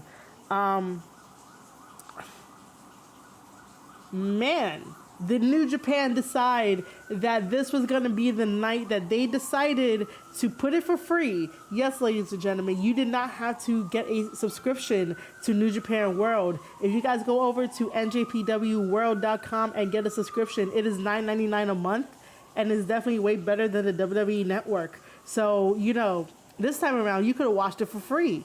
I'm guessing the whole entire show. I hope they didn't do like just a 30 minutes. But it's a free show that you get to watch. It is to encourage you to buy the subscription. I highly recommend you buying the subscription, so that way if you need a New Japan Pro Wrestling buddy to keep you up to date on New Japan stuff, you got me. You got Marie Shadows. You got the Storyteller. So you guys should probably go do that. I get no commission from plugging New Japan in. I just love New Japan Pro Wrestling because they make sense in their storylines. They make sense in their storylines, and I am able to articulate and tell you guys what's happening with the stories. And Kevin Kelly and Chris Charlton does an amazing job as commentary, and they help me out to understand story, but I take it a step further to be like, all right, let's break it down to the very bare bones of why we're doing this and the actions of the wrestlers, of why they're doing what they're doing, with the moves that they're doing. If you guys have not checked it out yet, I did do a deep dive between Tama Tonga versus Sonata in their G1 match. not too long ago, so go check that out because I really dive deep. And when I was on Tama's Island, you guys can go over to Tama's channel here on YouTube to go check that out. I basically agreed with him that, yeah, I could definitely see Tama versus Sonata as a full blown out feud, to have Sonata, like, I don't know, get fired up, you know, be interesting, because sometimes he's not interesting and other times he is, depending on like who he's facing. Like Sonata versus ChAsE was a very good match. And speaking of ChAsE, I guess this is going to be my segue into the opening part of New Japan Pro Wrestling, the G131 Climax. ChAsE Owens had the biggest match of his fucking career, taking on the ace Tanahashi. Tanahashi is a fucking legend. We're not going to deny that. And Tanahashi has done so much for this business that it's like, it's Tana, right? It's Tana. Who doesn't want to go, like, grab a burger with him and then also, like, go to his stylist and then, I guess, play air guitar? Even though, I don't know, I feel weird about playing air guitar. But I'll shut up about that part. But ChAsE has a very good match with Tana. Back and forth was good. The counters were good. It felt really good. And I know Tana was probably like at ease because whenever he faces Bullet Club is everywhere and anywhere, and Bullet Club uses the numbers to their advantage. But this was a very clean fight and a very clean win. I had no expectations about like if ChAsE was going to win or not, but he managed to pull up a victory. I should say pull out a victory rather than pull up a victory. Yes, I have great control of the English language. But ChAsE managed to get a victory over Tanahashi by doing his finisher. And it was by finisher, and that's the package power driver.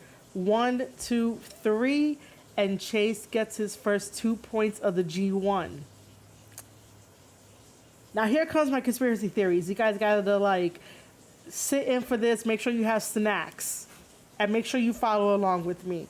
Too bad I can't like use the whiteboard and be like, someone draw this out for me and let's do this. But let's do this after I take some water.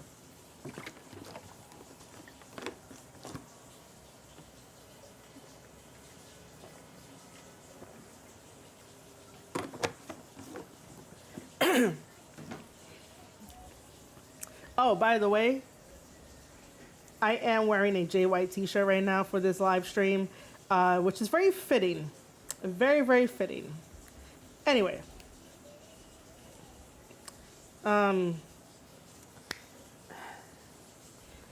Okay, so even before the G1, Tama was very like, he wants to be in the G1, he wants to be in the G1, and New Japan granted him to be in the G1. And Tama has been fucking phenomenal during the G1. He has. Okay, but for a while, Tama has been saying, why is Jay White not in the G1? And then Jay White having his comments about, you know, cutting people from the group and doing this, and that he calls the shots and all that kind of stuff. And, you know, Tama was like, you know, yo, remember, like, who brought you in and shit like that. So now I'm starting to think, like, the last time Jay White was so quiet on things, after he had a very amazing 9-minute monologue after unfortunately losing to Ibushi at Wrestle Kingdom, and then he had the monologue, and then he was quiet for a month, and then he came back. Which, by the way, all of my theories are stuck in kayfabe. Nothing is, nothing that I ever think about or even to say has any personal stuff dragged into it. So whatever personal stuff that goes on in each of these guys' lives is there. And I protect that and I keep that confidential. Like, you're never going to hear me bring something personal into a kayfabe thing. All of my theories are kayfabe in, like, wrestling, and that's it. That's what I do. It's just to protect them and to protect everything else, because it's none of my business what they do. But it is my business for talking about their wrestling characters. Anyway, so lately, ever since Jay mentioned that he calls the shots around here, and he was saying that because Ishii still wants a title shot and all that, and then obviously Tama is like, yo, let me remind you that I brought you in. Again, Jay White has been very quiet about things until ChAsE was like, hey, I'm going to be fighting Tana. This is like the biggest match of my career. And Jay White pops in, and Jay White is all like, oh, it's easy to defeat Tana. And ChAsE is all like, you know, call me. And I guess they called each other and they strategized, and bam, this is what happened. ChAsE Owens gets a victory over Tanahashi via his finisher, the package power driver. And that's very significant because Jay White has beat Tanahashi. ChAsE now beat Tanahashi. The only person that has not beaten Tanahashi is Tama Tonga. Tama could have beaten Tana, but he decided to let the adrenaline take over and not capitalize on that big, powerful move he did to Tana, and took a little too long in order to go for the cover. And I believe Tama lost via crucifix.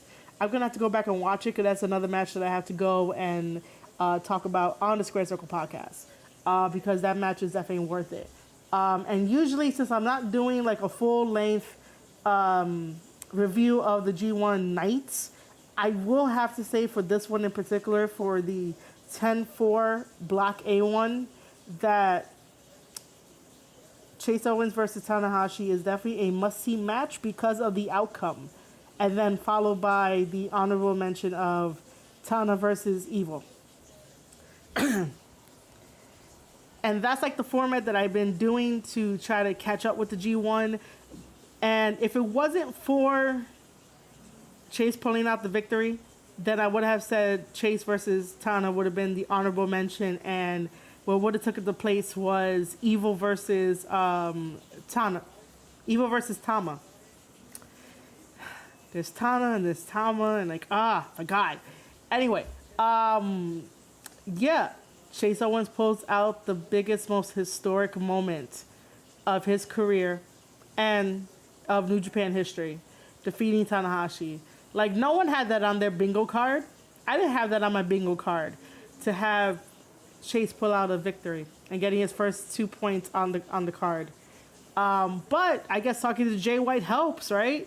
You know, sometimes people are like, what has Jay White done for Bullet Club? Jay White just helped ChAsE get 2 points for the G1, helping out Bullet Club.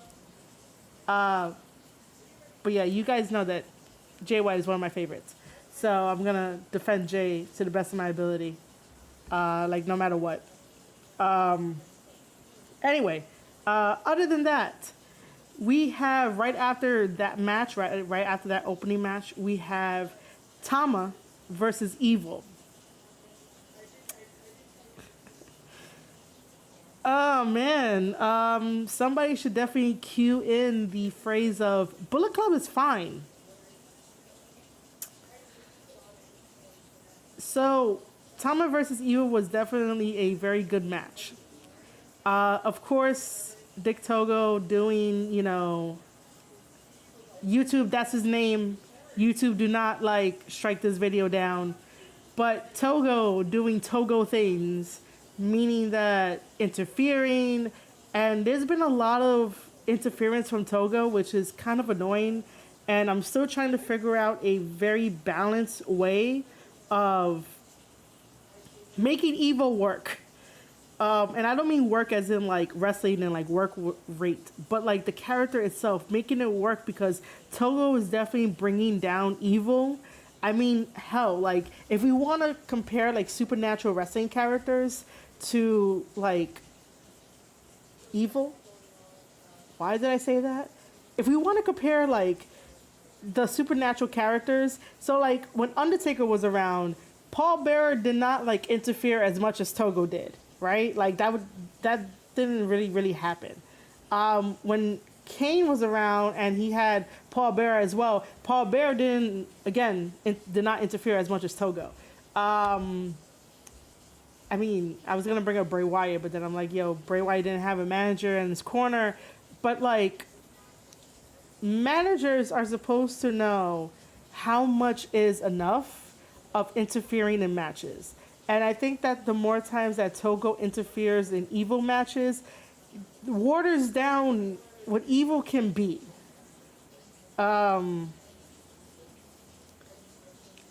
When they keep on trying to push the most mid of two evils.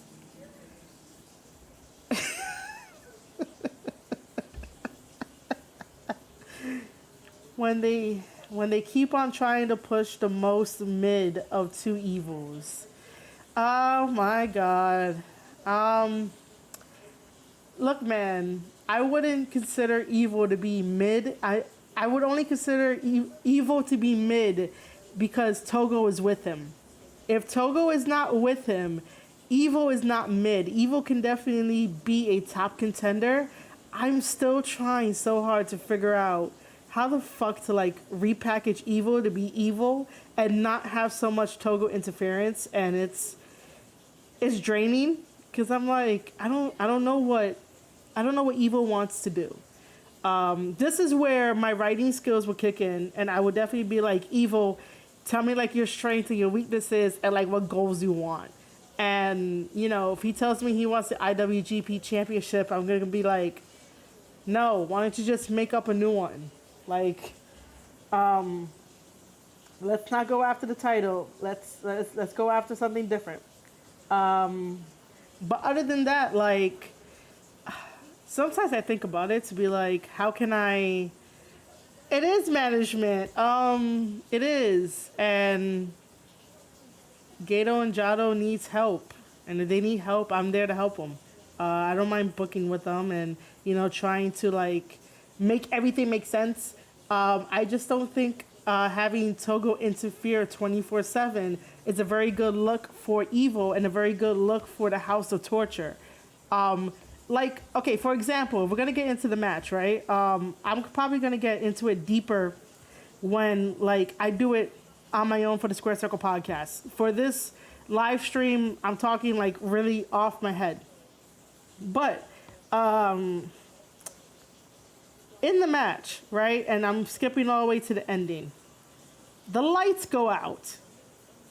And the first thing that Kevin Kelly does is like, who shuts off the lights? We already know that Togo probably already did it.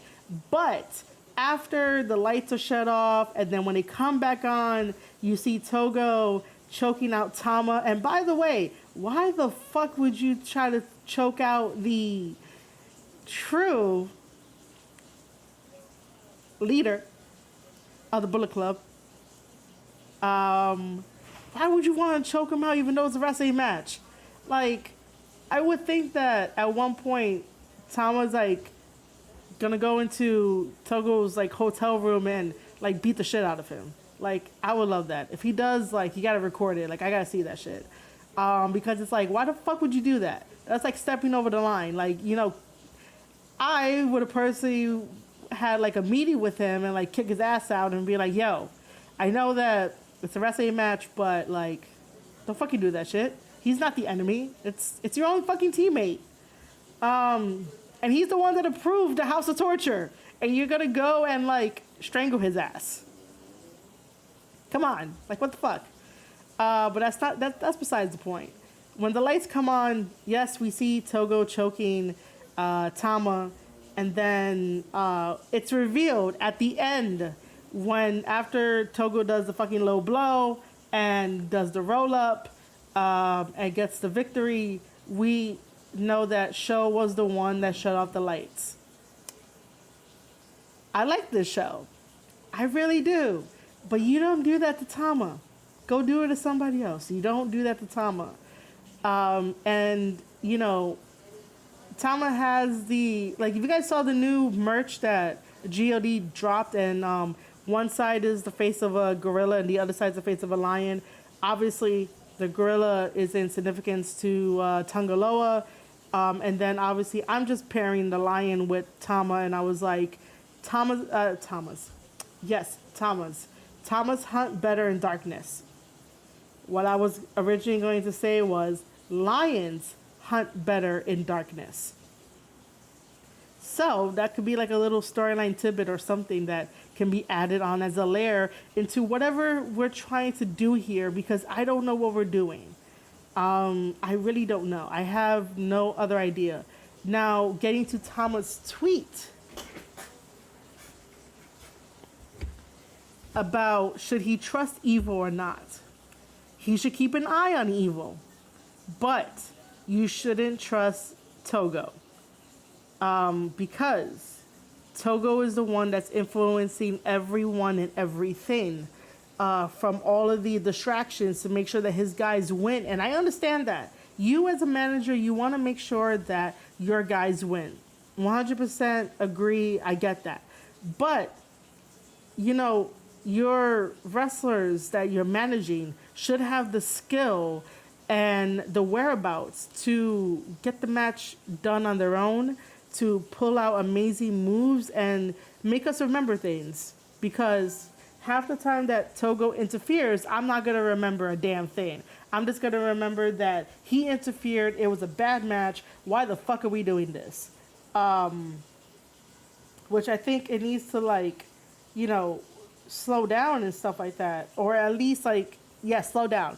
I was going to be like, or at least pull the reins back. But, you know, I really do think that Tama needs to keep an eye on Evil, but you don't trust Togo. Especially when he decided to almost choke your ass out. And it's like, you gave these guys a home in Bullet Club. You know, while I do say that Jay is the leader, Jay is definitely the front man. And back when it was 2017 in October or 16 in October, where Jay said that, you know, he's never going to tell, like, Tama and, like, Fale what to do because, like, you know, those guys aren't going to listen to him. So basically Jay is, like, the front man for Bullet Club. And Tama is basically the one that, you know, I would think that Tama is the one to tell people, not really tell people what to do, but, like, to approve things. Because obviously, if we're going to have another subsection in Bullet Club and it's the House of Torture, yeah, that had to get approved. I can see it working in the future, but other than that, I'm just like, yo, like, what else can Evil do that won't be so draining or dragging, you know? Like, it's Evil. Like, if you're going to have a character name like Evil, live up to it. But don't do shitty things for cheap heat, you know? Especially when, like, that one person that you try to choke out is the one that feeds you. You know, that phrase of, don't bite the hand that feeds you? Yeah, that. The rest of the G1 B block was really good. Jeff Cobb versus Taishi was really good. Jeff Cobb is amazing. I really do love every time he does the standing moonsault. That shit is like, I pop for that shit all the time. And I guess we could talk about, like, United Empire news. I still want to know why TJP sided with the United Empire. And one day I'll be able to ask him because I have, like, more in-depth questions about that. I'm basically indifferent for having TJP join the United Empire. Aussie Open joined the United Empire. I don't know too much about Aussie Open to give, like, an opinion on it. So, you know, they're there. Ospreay does Ospreay things. Ospreay is coming to New York to fight the Amazing Red at House of Glory, which is going to be a phenomenal match. I want to see if I can cover that. Just so that way I could talk to Ospreay and hear his ridiculous slang phrases and verbs. Oh, I can't talk, can I? Words, not verbs. Let's see, what else? The Great Okan has definitely grown on me. The Great Okan, you know, has put on a really good match against Zack Sabre Jr. in Block A. So I'm really appreciative of watching his matches and stuff.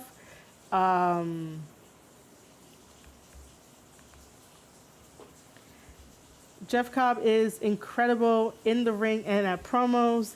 Now with the United Empire, I don't know how to feel about that.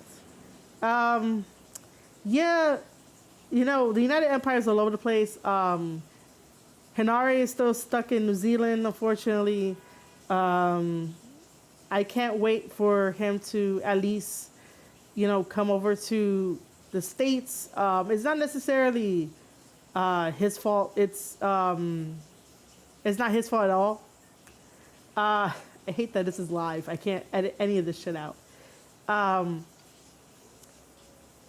It's the countries and like the policies and shit like that. Like, I would love to have Hinare out here in the States and watch him grow as a wrestler and stuff like that, and also in Japan for like the G1.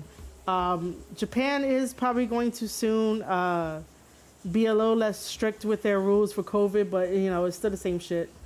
But you know, the United Empire is spread out everywhere.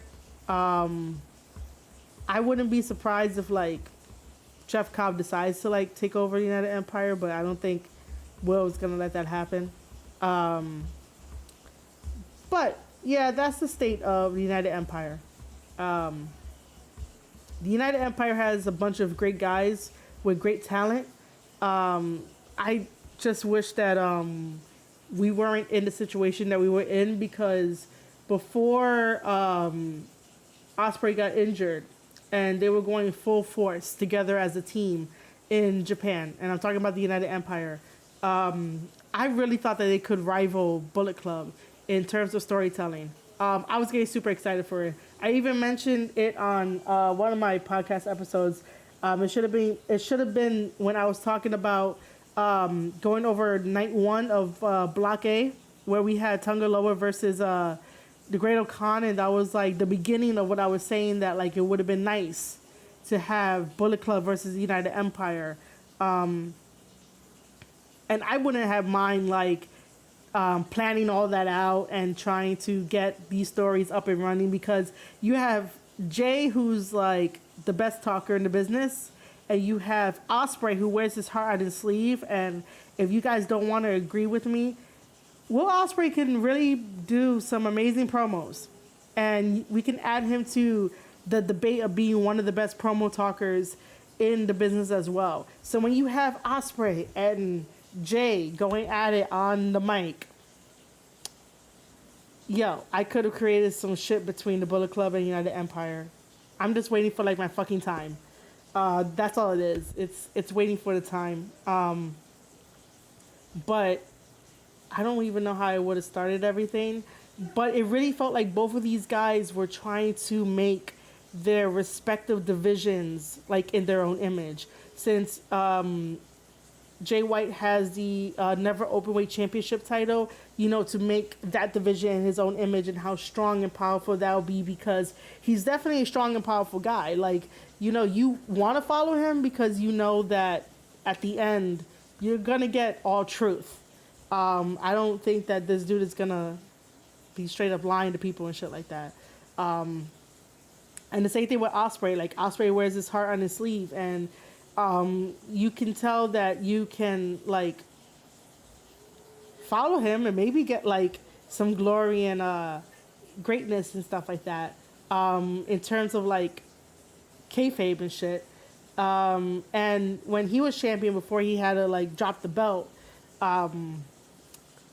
he was really trying to make the heavyweight division in his own image and what he felt was right. So you have two guys like doing their own thing, but eventually like their paths will cross.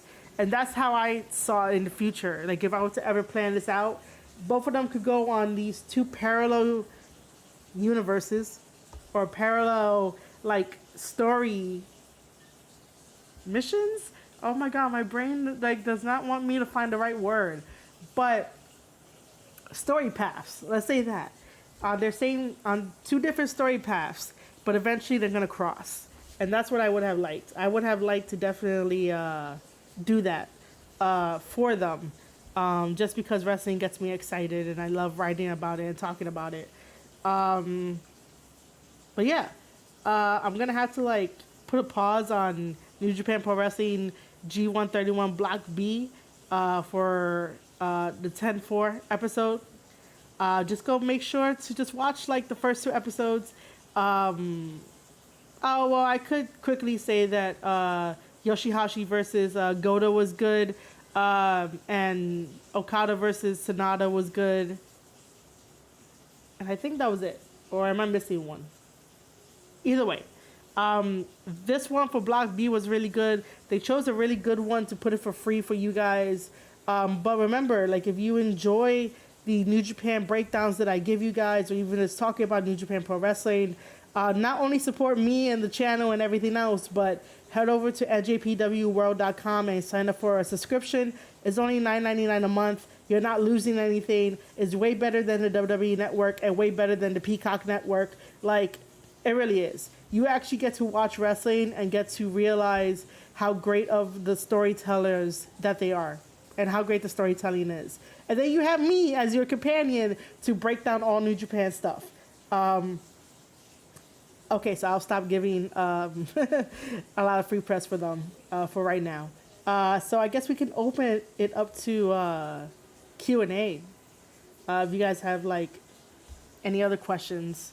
And then after that, I will end the stream because I gotta go cook.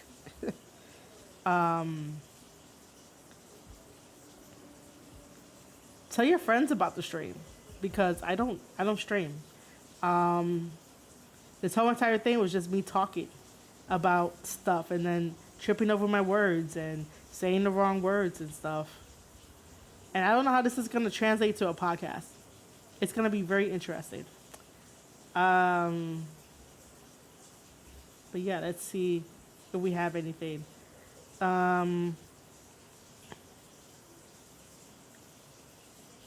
Oh, yeah, Okada, yeah. Okada versus Sonata, yeah, I said that at the very end. Do they have a total of 4 or 5 matches? Oh, no, I think I covered that, all of it. Yeah, because it's ChAsE and Tana, Evil and Tama, Jeff Cobb and Taichi, Yoshihashi and Goto, and then Okada and Sonata. So yeah, I covered everything. Oh my god. Let's see. I'll say this again. This is the first time that I'm doing a live stream. I don't necessarily do live streams just because I don't want to feel like... Oh, thank you, Vortex. I'm doing it by myself. I don't have a co-host as of yet. I will not be accepting co-hosts at the moment just because like I like to control stuff. The Square Circle podcast is my baby and everything that I do is my baby. So that's just me. But I wouldn't mind like next time around asking people to come on so we can have like a round table and just try to do that way and just talk about wrestling. The Marie Shadow Show is not a professional show. It is basically... Oh, thank you, Ms. Bad Jedi. I totally appreciate that. The Marie Shadow Show is definitely informal. You're speaking on top of your head. You're just going with the flow. It's live. This is not edited in like real time and everything. And the only reason why I created like the Marie Shadow Show because it's different, where we could talk about like anything, any topics that come to mind. Yeah, it'll be basically heavily wrestling related, but I do want to include like video games that I'm playing if I don't want to talk about wrestling. Just to get more eyes on my product and what I could do and everything else that I could do. There was times where I was thinking of like, I need to write this wrestling novel that I'm doing. And I've been saying that for the past fucking, 3 years? It should be like 3 or 4 years I've been fucking saying that.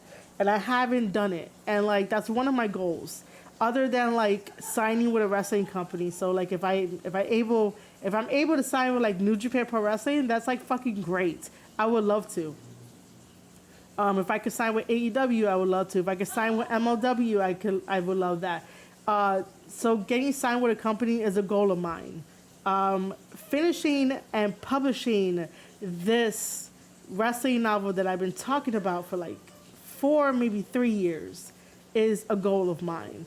Having friends in the business is always a goal of mine. That's an ongoing thing. Making friends on Twitter and having you guys come here to the YouTube channel, like, you guys are my friends. Like, it helps me. It really does. Even setting up Twitter spaces and just talking to the friends that I have, that helps me. That's a goal. I guess the main other goal is like to grow, to learn, and to get over myself and interview wrestlers. That's also another goal. I keep saying it, but I don't fucking do it. You know, I'm trying, I'm putting in the effort, and I love doing it, and I love talking about wrestling. And I don't mind if maybe we could watch a wrestling match and I break it down for you guys, or try live commentary, but like, everything's a work in progress. What I do every day is that, like, I go to sleep, I wake up in the morning, the first thing I do is watch wrestling, and then I write it. I write it down. I take notes so that way my podcast episodes can, you know, sound very cohesive. It's not going to sound like this, but this is the great thing about going live and, you know, just talking from the heart. And that's what I've been doing from start to finish, talking from the heart and making sure that I cover my bases. And for those that don't like what I have to say, or if I'm siding with someone that you don't like, that's totally fine too. Let me know in the comments, but I'm still going to be me, and I'm still going to stand by things that I believe in, my opinions, and that's what it is. And, you know, I love what I do. I say it all the time. I say it on Twitter, and I say it everywhere where they can hear me. Getting to know that I made it in the business was definitely working at WWE, and unfortunately WWE had to let me go within like 3 months because, you know, I guess they didn't like that I loved all wrestling. And then, you know, when I gave them honest answers and was honest Marie, you know, things happen. But then there's a lot more opportunities out there for me to grow and spread my wings, and I wouldn't be doing what I do, I don't want to say forcefully, constantly. I still can't talk. I still can't talk at all. But being able to do what I do constantly has to be a combination of thank yous from Ravage Dragon to JD Alpha to everyone on Twitter that I interact with, even to Vortex. You guys don't know this, but I'm always going to shout out Vortex. Vortex is the very fucking best person I know. She has been a fan of, like, I'm going to say ours, because before I did the Square Circle podcast, it was, you know, Ravage Land's production. And Ravage Land's production is a gaming family thing that I do with Ravage Dragon, and we have games on there. We're doing a whole month of horror games. And if you guys go over to Ravage Land's production on YouTube, everything will be in the descriptions. But, like, we met Vortex over on a site called DLive, and she stuck with us ever since. And I really appreciate Vortex for doing that. Vortex is a really great mod too, so if you guys ever need her, you know, let her know. But she is an amazing person, and she does do her best to help. So, like, that helps. The people I meet along the way, like, to push me to do things, because there's things that I probably would have never done, because I'm such a lone wolf that, you know, things would have never got done. But I'm starting to branch out and, you know, be different and growing and learning to talk to people. Like, as much as I love talking about wrestling on other people's podcasts, I do love interacting with them on, like, the outside and just talk to them because they're regular people. We all share the same passion. We all want to see each other succeed, and we all want to see each other eat at the same table. That's like one of my biggest goals, to make sure that everyone along the way gets something of, you know, this prize that we're going for. My goals are different from everyone else's. My goal is to get signed. Someone else's goal is to not, but their goal may be to like have the best podcast in the world. Sure, I'm gonna push your shit because you're cool to me, I'm cool to you, and I want to see you succeed. So yeah, you guys are getting vulnerable, Marie, and while I'm on there,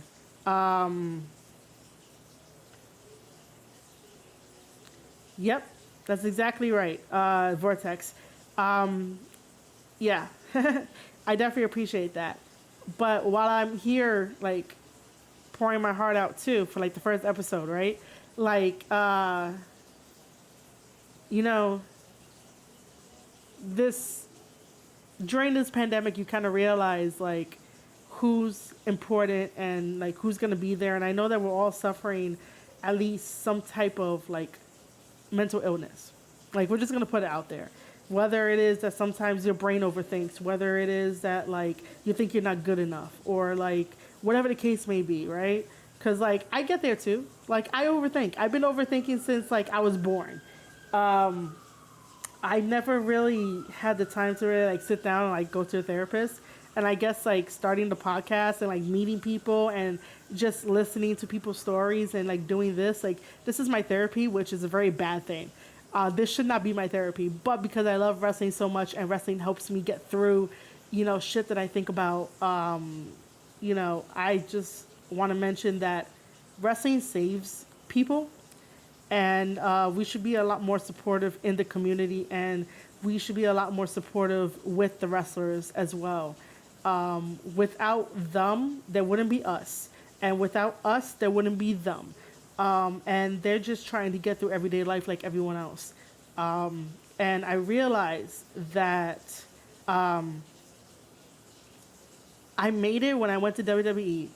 And this year, not many of you follow me like on social media and stuff like that, and I kept it quiet for some. And I know I mentioned it a couple of times, but you know, in May, I lost my dad, and he was the biggest supporter of me in wrestling, and you know, pushing me to work for WWE, and he started me on the path of like watching wrestling. So that's just why it's so close to me, and my passion has come out even further because even though he passed, I know that he's proud of me. He knows that I went to WWE before he passed, and me taking the picture at the ECW arena and the 2300 arena was like the confirmation that I needed it. So if you guys ever go on my Twitter and see that my dad would be proud, he would have been proud if I would have told him that I made it. Even though I'm not wrestling, but just making it in the business to do something to help out, you know, to cover pro wrestling because I love wrestling. And you know, I love it because of him. So now it's more of making all of my dreams come true. But he was a really huge factor into like pushing me. But when he passed, I was like depressed for like 3 months. And I feel bad because I know that like a wrestler wanted to be on the show, and eventually I'll get him on here so that way I can interview him. And then I had other opportunities lined up where I would eventually have helped out with Mission Pro Wrestling and Thunder Rosa, but all that shit fell through.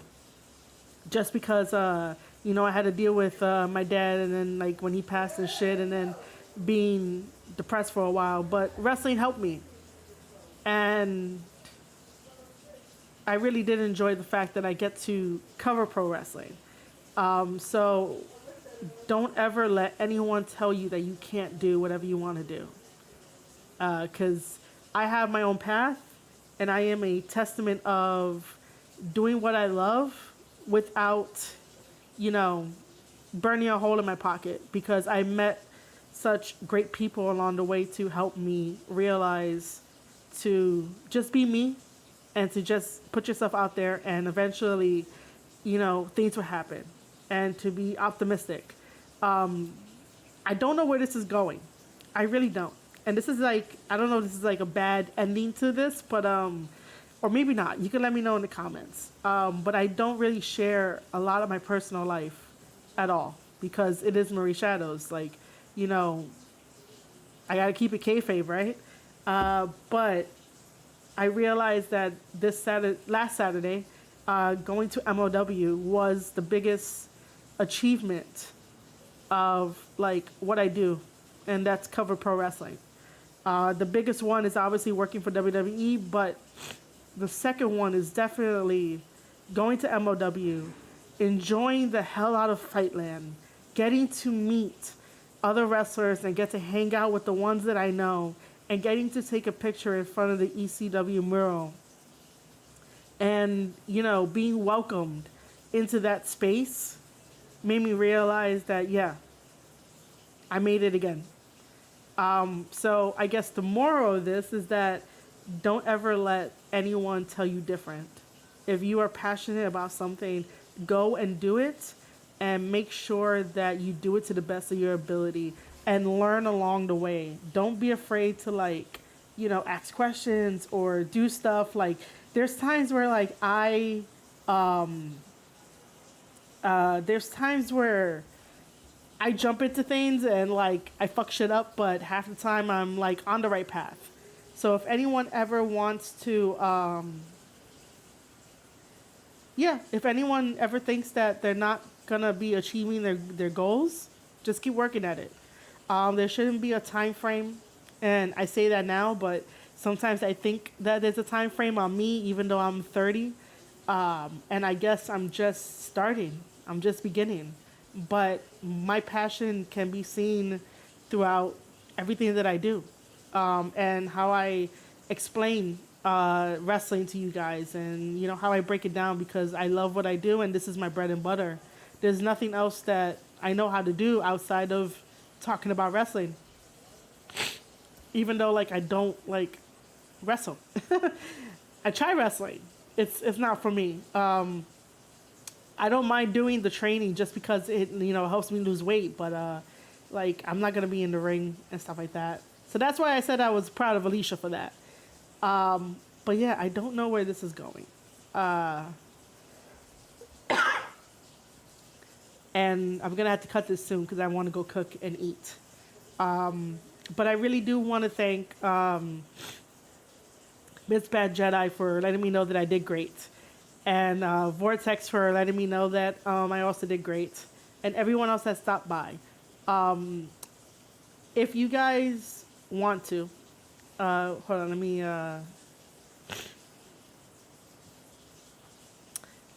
me read what Vortex said. I may not be knowledgeable or experienced or versed in all things wrestling, but I will still do my best to support friends and family. Yeah. Vortex loves playing video games, so she has that. But when it comes to, you know, on my side, yeah, Vortex, I'm gonna make sure I eat food. I'm cooking. I'm probably making, like, fried chicken with, like, rice, just because.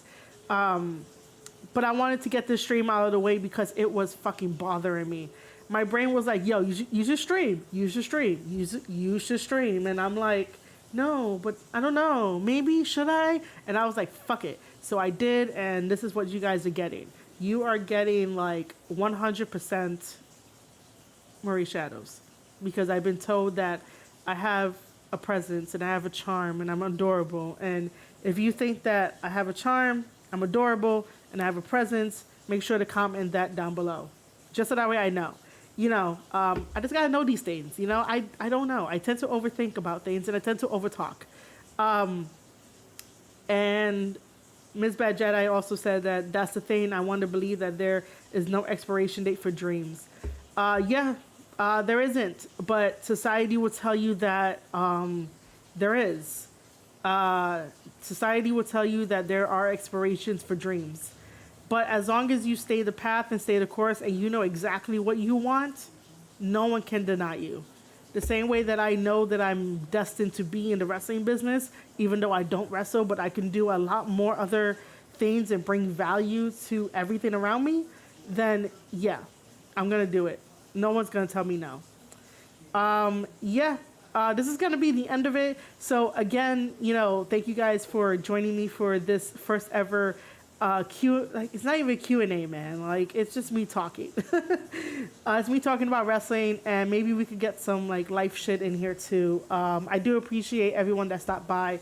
And if you didn't stop by and you're watching this on the replay, thank you for watching it either way. So, guys, let me hit you with my plugins because that is what I do best. Just so you know, I love doing intros and I love doing outros, and I really didn't do an intro.